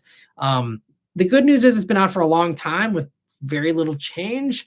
So, this is where it's going to be very important. I don't know how, because none of the pull-apart yards, I don't think, take EVs. So I'm not sure how it's going to work, but hopefully someone's planning on doing EVs in junkyards. Because I think, junkyard pulls are going to be very important, for those cars in particular to, get a replacement screen, get replacement switchgear, things like that. Because there's certainly, again, over all these years, plenty of them out there to pull from. And so yeah, hopefully that'll be a resource that's available. But I honestly don't know if that's a thing. Is there? Because yeah, maybe there's dedicated yards for EVs or something. I don't know. I'll have to look into that. But I'm sure there's just not much of a market just yet because right now it'd just be full of, maybe a few of those early Teslas and a bunch of Nissan Leafs, pretty much. But anyway, let me see here. So Timothy says I would choose the Mustang EcoBoost or Nissan Z over the Prelude. Yeah, I think most people probably would agree with you on that. And Timothy says I see boomers getting in C7 and C8. And that, yeah, you're right. That's another component. Anyone who does have that kind of money, yeah, they are going into a Corvette, and you can get a nice C7 certainly for 40 grand. I mean, I don't know if C8s have come down that low yet, probably not, but yeah, like that's that. If you are a boomer that's limber enough to get into a two-door car, absolutely you're getting a Corvette. That's what they all do. I mean, or a Mustang. I mean, not to stereotype, but like, yeah, so that's again the slice of the pie. The slice of pie of boomers who are not getting a Corvette or a Mustang and have that kind of money and physical fitness. It's microscopic the amount of people. I can't. I mean, you'll see the first few months of sales will probably be fine because you got the early adopters and the Honda fanboys that'll just write a blank check and just completely foam at the mouth over it at their Honda dealer, probably pay markups and all that stupid stuff. But once the actual real demand starts to show, maybe by the summertime, maybe even a little later in the year, I think that's when you're going to really see it drop off hard, probably. But again, we'll see. I could be wrong. And Timothy says the Charger EV outsold the Model S last year. Really? I didn't know that statistic. That's fascinating. Wow, I didn't realize Model S had been selling that badly. That is impressive. I mean, yeah, Charger EV towards the end, they're actually, with the ending of the lease credits in September, I mean, it was moving okay because they were leasing for dirt cheap. Yeah, wow, that's crazy. Thanks for sharing that. I see Chibuga says he's really looking forward to the Rivian R3X. Yeah, that seems like it's going to be awesome. I'm excited for R3 in general. R2 would be a consideration for us as a Lyric replacement as well if they just added CarPlay, but they're being stubborn. And that's why, I don't think they realize. I mean, there are truly a lot of people where that's a deal breaker, and it just means that they're not even a consideration for those of us who do care about that. Let me see. Richard says X7 M60i. Yeah, that's was that the one I did the M60i? Yeah, that was the one that I reviewed. Last year. That thing was great. I drove that back from New York City. to Pittsburgh, and what a great road tripper that thing was. Oh, that's such a fantastic Grand Tour if you need a lot of space. And Matthew says, hey, Matt, I've been here since the BRZ days. Thank you for that, Matthew. He says, watched your manual tutorial before I bought my first 9th gen Civic Si. Wishing you all the best, buddy. Have a wonderful year. Thank you, Matthew. I hope you have a great year as well. And thanks for, what is that now? Probably, what's going on? I got the BRZ in 2012. So we're going on, 14 years almost of support. So thank you so much for that. That's wild, and I really appreciate it. And glad you've been enjoying the videos and stuck around this whole time. Thank you so much for sharing. And Timothy says, what will happen to Tesla after Trump leaves office? Well, there's a lot to unpack there. But I think. Obviously, it'll come down to who gets elected and who's running the show and what the priorities are at that point in time. But that's another thing too. I mean, all right, this is be a long tangent, but I'll just say that, the other crazy thing about Tesla is, with the changes to, gutting Cafe, that's also one of the things that's killing Tesla financially. They made millions and millions of dollars selling those Cafe credits. I mean, Dodge bought a large chunk of them, but a lot of car companies bought Tesla's Cafe credits because, they, as an all EV company, they made tons of money. That's what kept them afloat for a while, and helped them to get the profitability faster. Were those credits, and now they have none of that. So that's another thing accelerating their decline quick. I mean, you got, Model S and Model X going away. You got, again, Elon just sabotaging the company on his own. And then you got, all these other things. It's just bad all around. So yeah. And that's why I'm worried about the future of the company in general. I mean, I guess I'm not worried. It doesn't bother me, but I don't find myself optimistic about it. This is like, I had a buddy who just bought a brand new Model Y. He bought it. I told him, do not buy EVs. It's always terrible. You always want to lease, but he got talked into buying it. And so anyway,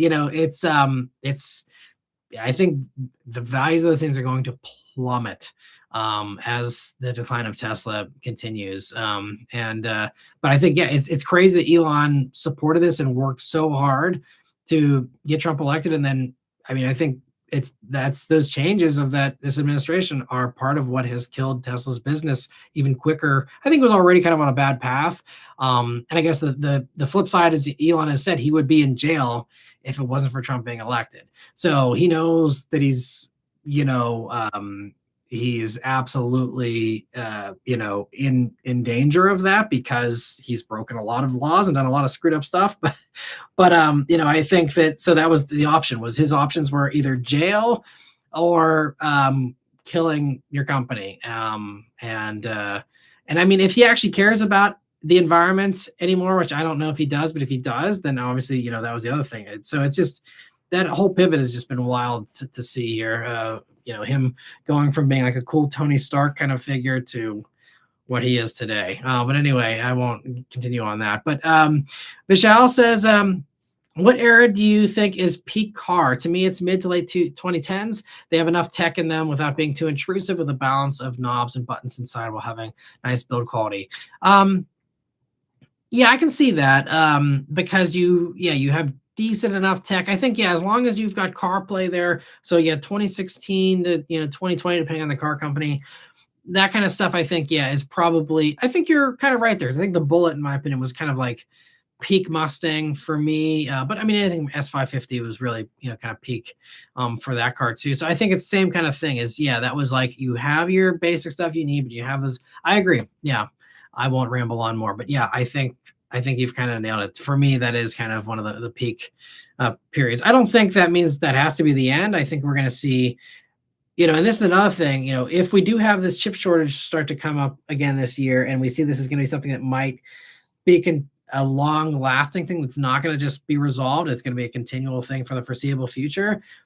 I think you're going to see car companies accelerate into lower tech stuff quickly. Going back to analog gauge clusters, possibly going back to less screens for basic HVAC functions. They'll still have to have a screen for CarPlay and stuff, but I think you can see a lot of car companies quickly go back to being like, okay, well, these RAM, chips are way more expensive and way harder to get. And so now we're not saving money doing the screens. And so now it's cheaper to do buttons and knobs again. And everyone says they want that anyway. So we're just going to all go back to that. I think that could be accelerated pretty quick. Like if this chip situation gets bad enough, which I don't know if it actually will or not, if it's just all overblown, but if it does get to the point of supply shortages and that kind of stuff again, I think every car on the market's next refresh or next generation could aggressively go back to analog gauges and knobs and buttons. That's just my hunch. I could be way off there. It just depends on how bad things get with all that stuff. But I could see us going back to that. So we'll see what happens. I mean, and this would be funny because as history often repeats itself, you had digital everything in the 80s, even into the early 90s, and then everyone went back to analog. Now they never got as far as, buttons for climate controls or screens for climate controls, aside from like the Buick Riata and one or two others. But, as far as digital gauges and stuff went, they went backwards. And I think we could see that cycle kind of swing back the other way again. And maybe not, but that's just a little hunch I have. We'll see. Let me see. Also, confirmation. Thank you so much for another very generous super chat. They say, can you remember any cars that shared the same name with another vehicle, but both vehicles were built on different platforms? Example, the 87 to 88 Chrysler LeBaron sedan and wagon and the coupe and convertible. That's a good question. There were certainly some. I mean, there's so many that were like, like the Corvair. There was Corvair, cargo vans, and then the Corvair convertible, and the coupe, and the four-door. So that's one that jumps to mind. I'm trying to think of others. There's definitely some others for sure. I mean, Ram. They called the Ram. They had a version of the Dodge Caravan that was a Ram van at one point. Then you had, the Ram cargo vans that were like the big delivery things, which were rebadged Fiats. You have, and they all were called just Ram with numbers or whatever. I mean, so that's maybe something like that. Otherwise, there's certainly other answers to that question. I just can't think of off the top of my head. My car encyclopedia skills are not quite that good, but there's definitely some others. I'll give up because I'll be here. My wheels will be spinning for a while trying to think of them all. But that's a great question confirmation. Maybe some others can chime in with some of theirs too. And Lantern Tales is reminding me as well. It's time to wrap up. Absolutely, we are well past the point of needing to wrap up. But I'm happy to keep hanging if you guys want to keep chatting here. But we'll try and wrap it up here if we can. But Vishal says, okay, we talked about that. Oh, and also he's saying, there was good safety ratings for that stuff too in the mid to late 2010s. I agree. I think that also has a nice thing about those as well. Although that's subjective or I guess relative, as far as safety stuff goes, they felt safe at the time. Now if you ran those cars through modern crash tests, they'd see they don't have pre-tensioners for the rear seat belts. They'd all do terrible in the new updated, crash that, worries about that kind of stuff. And other things like that, it wouldn't be quite as good anymore. But certainly, still pretty safe cars overall. And Cam says, one stream we all have to get in a Forza lobby. I will warn everyone. However, my username does contain the word Tesla in it. Don't kill me. I made it when I was 9 and I don't know how to change it. It's all good. And I mean, like I said, I have a friend who has a brand new Model Y. So no judgment. I don't hate Tesla owners or anything. I don't agree with it, but we all have different opinions and politics and everything else. So it is what it is. I'm not, I won't come after any Tesla fans. Live and let live is my motto. Just the way I'm choosing to do things as far as, my withholding of support. But it'd be fun to do a Forza lobby sometime. And I'd love to do more gaming and even just like busting out my old, Gran Turismo 2 save game and booting that up for the first time in, 25 years could be fun.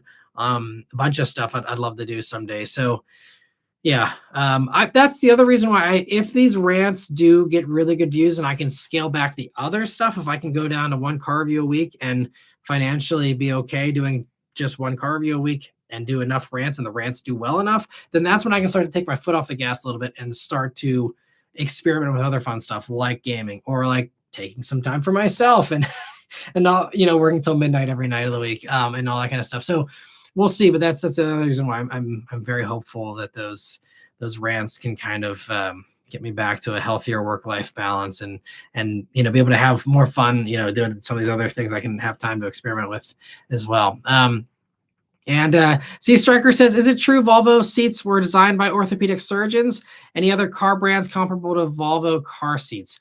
I'm not sure about the orthopedic surgeon claim, but they're comfy seats. I don't think they're remarkable. Honestly, the seats that stand out to me the most consistently in the industry is Nissan's zero gravity seats. Yeah, not something you'd be like, oh man, like stop the press, like Nissan has amazing seats, but like, they were developed with NASA. It's really cool, seat technology that I don't think gets enough credit. They kind of made a fuss about it early on, and then now it's just like in everything, and it just, for whatever reason, people are just like, man. But like, man, like even if you're getting like a rental car or something, get a Nissan, because I'm telling you, for long distances and stuff, I love them. I mean, they're so comfortable. You can sit in a Nissan seat for hours and hours. At least me, I have no fatigue. They're phenomenal. And so if you're looking for good long distance comfort and a seat, that's definitely one of my top picks. Obviously, there's lots of luxury brands that have very comfy seats. I love the seats in our Cadillac. That's one of the things I love about it. The Mach-E had excellent seats as well. And so there's some that are, better than others for sure. But I think, I don't know of any others that have any unique claims. I mean, seats are just getting better in general, though. I mean, a lot of these car events, when I go on these launches, they talk about how they've, redesigned the seat and improved the seat to have, a better comfort level and better support and all that kind of stuff. And also the IHS just actually announced this week a new test. So they're now evaluating rear headrests more stringently than before. Previously, it was like a 20 mile per hour rear impact. Now they've bumped it up to 30 mile per hour rear impacts. And they're measuring that data more because they're saying that even with the reduction in rear endings and the increased safety in cars, they say that there's still a lot of people that are suffering from whiplash, even in the newest, safest stuff out there. And they want to fix that, which is very commendable. This is why I love what they do. And so that's something they're going to be working on. So you're going to see probably in the next few years, even very quickly, some cars that are going to get new headrests like really fast, like next model year, because they're getting bad marks. They just revealed that the most recent ones, like the Hyundai Tucson, got a poor rating for that, so a higher risk of whiplash in that compared to some of its competitors. So I think that's going to be the really quick seat change thing you're going to see, kind of on a related note. But as far comparable seats to Volvo, I don't think Volvo has outstanding seats. I mean, they're good, but not for me. I've never been like, wow, like Volvo seats are the best or anything. Like they're fine, but I don't think they're the best by any means, in my opinion.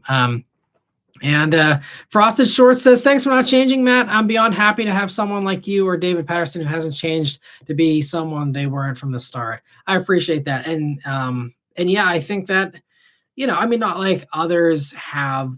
I mean, I guess some have sold out. But I think that, yeah, I hope that that's something, that, many of you appreciate. And I hope that's something that, more people who don't watch the channel or haven't in a long time kind of, recognize is that, that just being true to myself and being brutally honest and not pulling punches and stuff. I hope it, helps people to know that they can trust me, because I'm truly just saying what's on my mind. I'm saying what I'm experiencing in that moment with that car.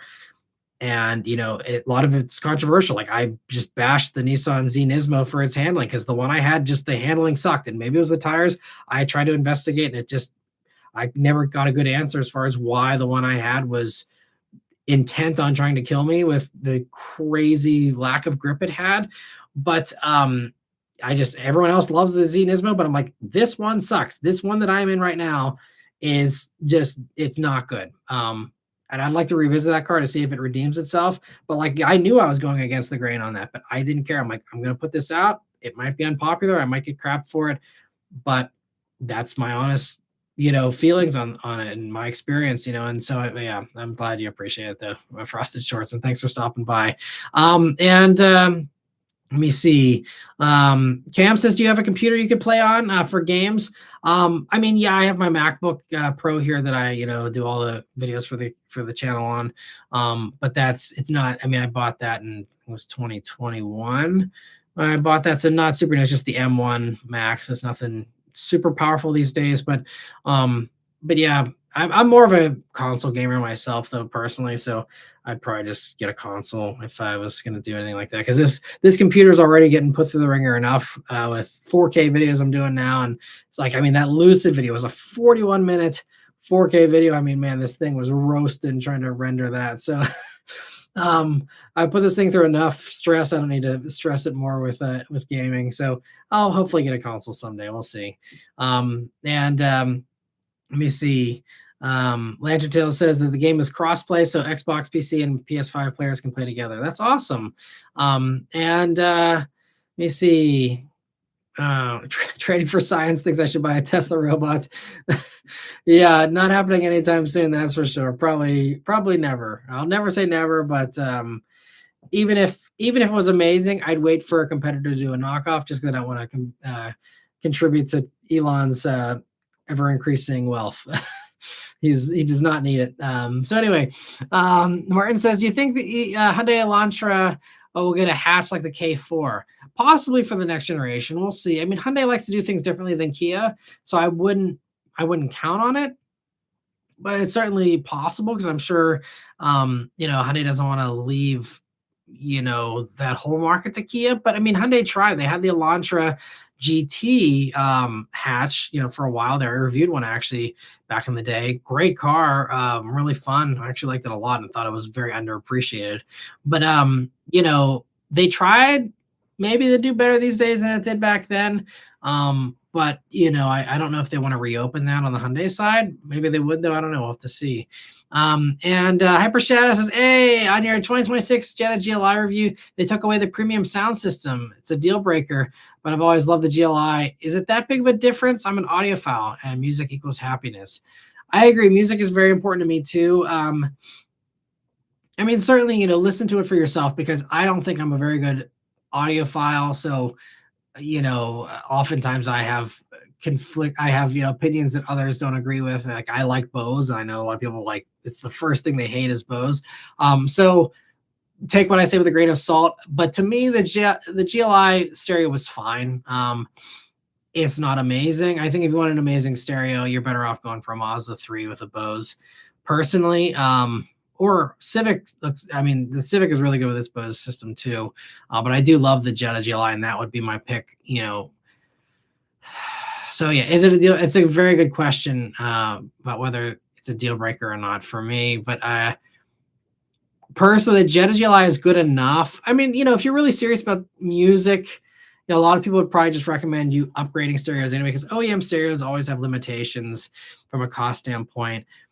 I would say if you are really into music, especially because GLIs are really good value too these days, get a GLI, do a stereo upgrade yourself. That's kind of the way I would approach that.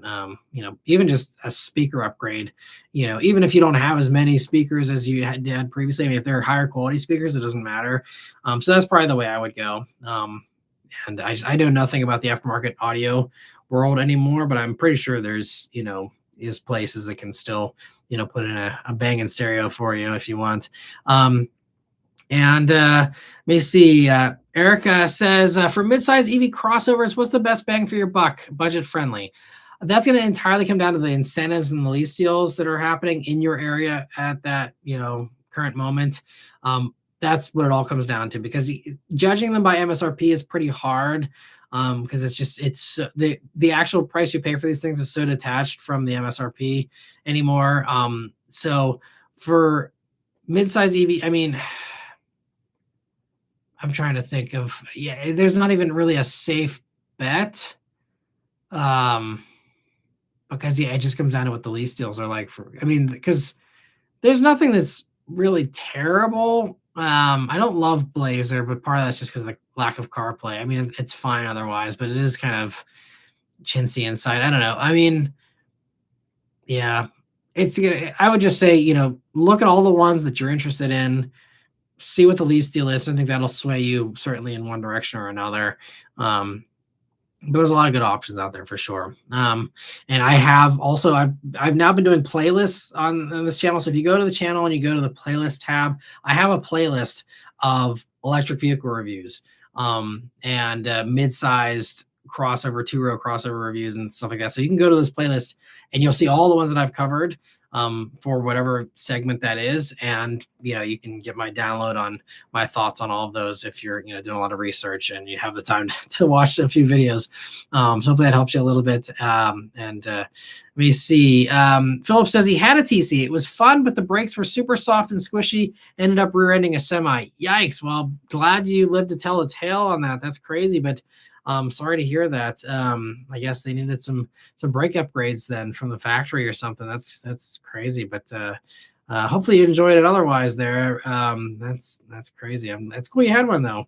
Thanks for sharing. And maybe someday I'll buy one as a beater or something. And Steve says, why didn't Honda give the Prelude a 6-speed? The CR-Z was a hybrid with a manual because their current hybrid powertrain doesn't allow it. It's pretty much impossible to engineer. The CR-Z hybrid was kind of different because that still was driving the wheels through the engine more directly, whereas in the current Honda system, it only drives the wheels directly from the engine when you're at highway speeds. Otherwise, for all the other driving, it is a generator for the electric motors that actually power the wheels. So it's more like a range extender kind of situation, just without a bigger battery pack. So the problem there is and this is why even if you saw the reviews, you can't actually take full manual control of the Prelude, even with the paddle shifters in the Sport Plus mode, which is another huge disappointment, which I'll harp on once I finally get one to review. But, you can't change gears because they're not actually real gears anyway. You can't even do the simulated thing for more than a few seconds. And that is because to power those electric motors enough, you need to have the engine kind of working autonomously, doing its own thing, and filling the needs of that battery pack and those electric motors. So if Honda gave you control over that, then you would have to be responding to the car. The car would have to request, okay, we need to juice the battery by 3% for this amount of acceleration you're requesting. You need to be at X RPM, which is it'd be impossible to actually do that. So that's why it's just the way their whole system is set up. So there's no way you would have it with a hybrid.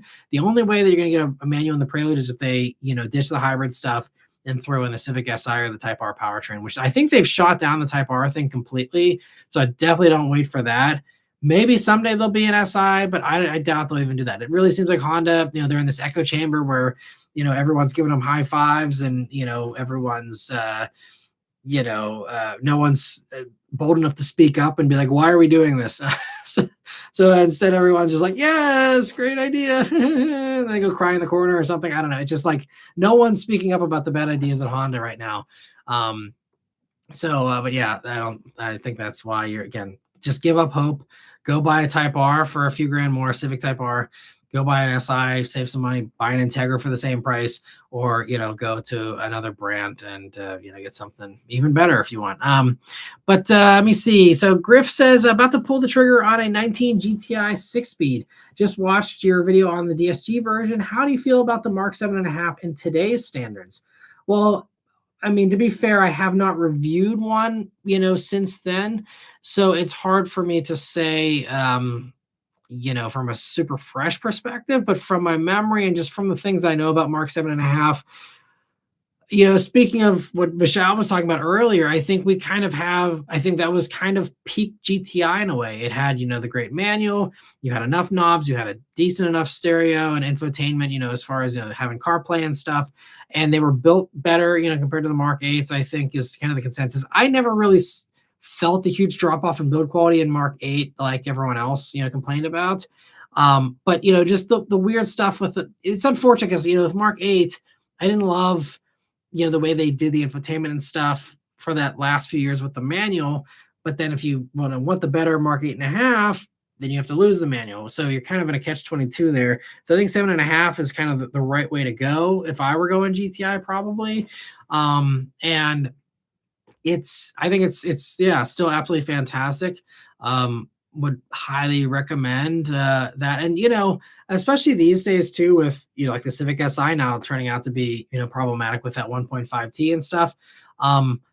I think, the Volkswagens, it's a known quantity with that motor too at this point. You're gonna have water pump issues at some point, but that's pretty much the only issue you're gonna have. You'll probably have some electrical gremlins too down the road. Depends on how much that stuff bothers you, but it's probably not gonna leave you stranded on the side of the road at least. So as long as you keep tabs on the water pump issue and be prepared mentally that you will someday probably have the water pump fail, and it's not going to be fun. But whether that happens a long time from now or it happens sooner, it seems like it's kind of a little unpredictable in those. But aside from that one issue, like they seem to be really solid, and for that reason, I think this is why I'm a bigger fan of GLI now than I used to be, and same thing for GTI. Now WRX is better with the pricing for 2026, but especially when they were, price high for 25, it's like, why would you not just get a GTI or get something else unless you must have all-wheel drive? But I love Mark 7.5. I'd like to revisit it, honestly, at some point if I can get my hands on one to give it another go. Yeah, and actually I have a neighbor who has a Mark 7.5 Golf R who absolutely loves it. For them, that's really like peak Golf R to them too. So I think you're on the right path there. Definitely test drive it, of course, see what you think. But I think that's a good buy personally. Again, depending, I don't know what all your priorities are and everything else. So it's hard to say 100%, but I personally think that's a good car for sure. And Digital Subset says, I'm looking at the Kona N as my next car. Do you think the ride is too rough to daily? It seems like the perfect daily. Well, let's see. I don't know if he's still in here, but Kraken Kona, he's got a modified Kona N. That's his car. I hope he's still here. Maybe he's not. But if not, come back to the next live. He's in these pretty often. He'll give you all his thoughts on the Kona N, or if you scroll back up in the chat, you can see his username. I don't know if you can still message people on YouTube anymore or not. If there's a way you can connect with him, he can give you a far better download on Kona N than I can. I never even had one as a press car. I just went to the launch event, drove it on track very briefly, drove it around the roads of Sonoma very briefly, and that was it. So I don't have a ton of experience in Kona N, but it is very fun. Again, on the nice roads of Northern California, the ride was fine. I don't have enough experience to say on my own local roads if it was too rough or not.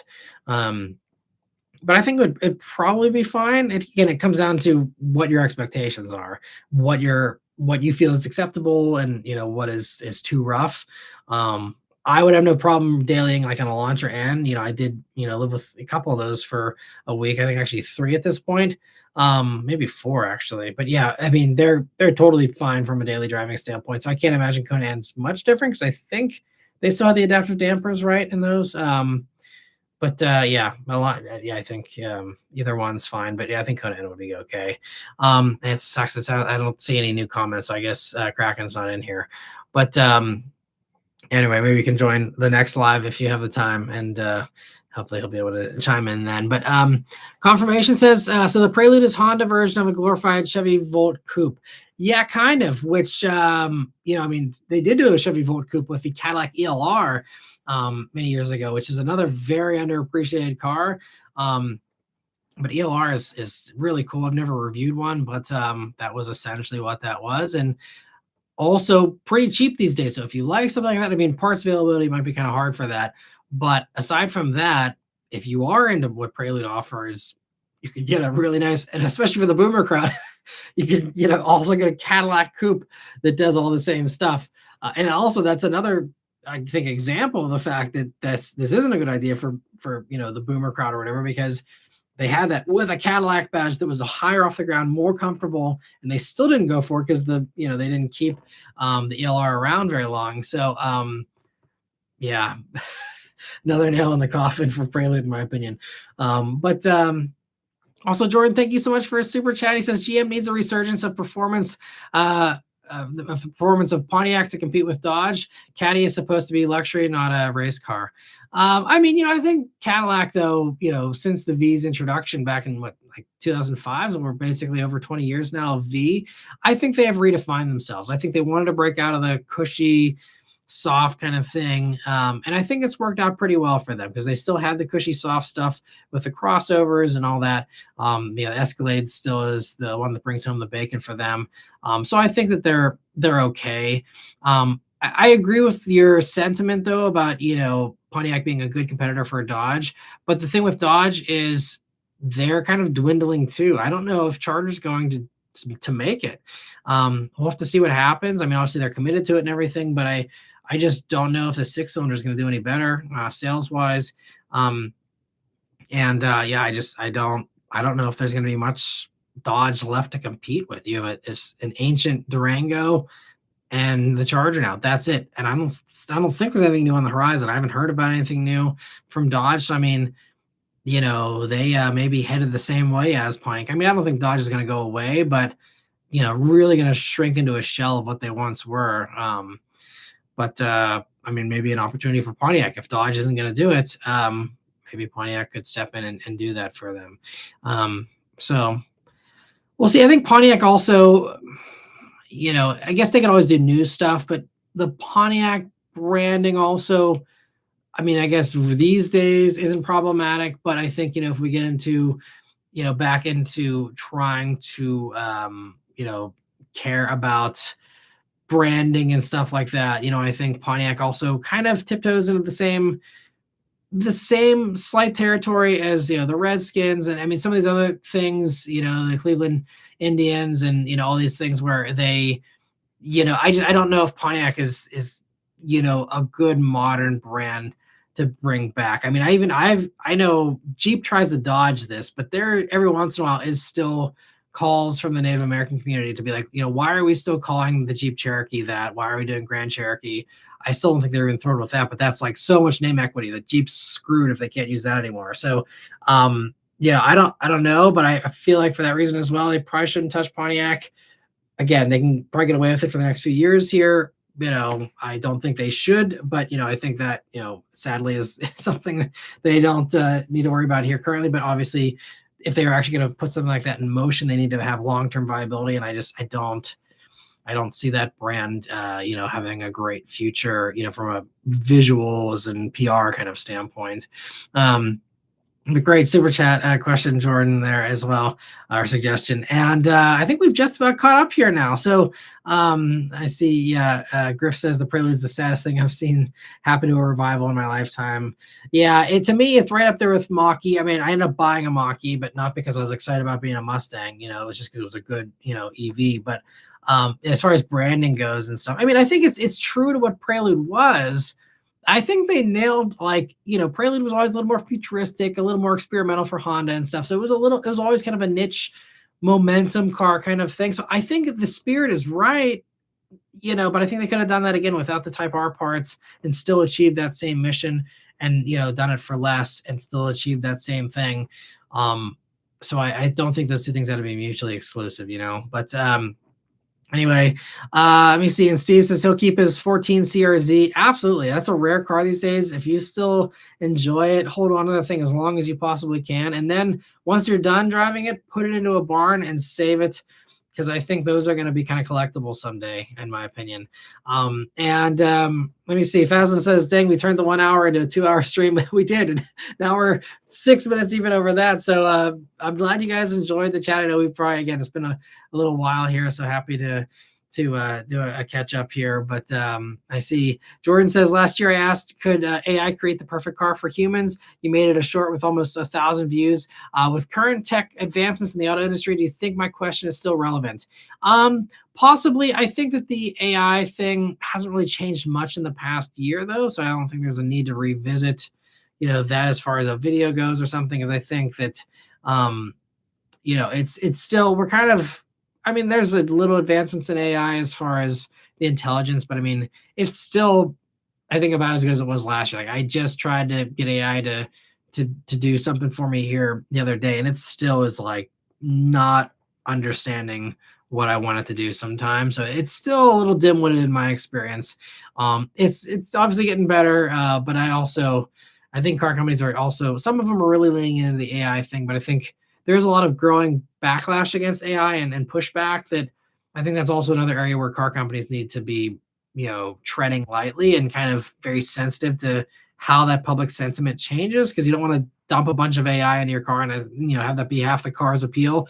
And then people be like, well, I don't like what AI is doing, so I'm going to, cross this car off my list for that reason, because there's certainly a growing amount of people that are getting to that kind of point with AI where they're just boycotting anything that uses AI. They're pissed about it in every possible application, and you don't want to lose people. And if that trend grows, I think that's going to be something that is a trap for these car companies. So we'll see how that plays out. But anyway, Lancelot says, did we go an entire live without GR Corolla? We did. I actually just saw GR Corolla today. You'll see me I'll be like, ooh, GR Corolla in my review of the Land Rover Defender.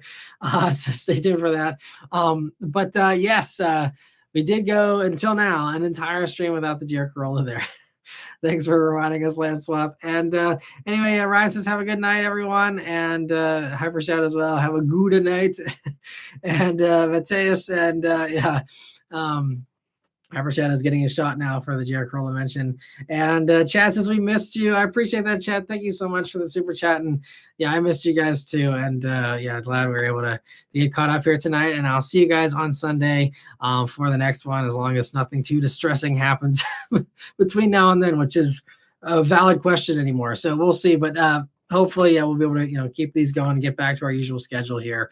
And stay tuned for some more good stuff. If you missed, I just posted this little update here on Tesla getting rid of the Model 3 or the Model S and the Model X just a few minutes before this went live. So if you didn't catch that yet, definitely check that out after this if you want. But again, thank you all so much. Have a great, safe, happy, healthy rest of your week here, and I'll see you guys hopefully on Sunday for the next one. And thanks for hanging, and take care.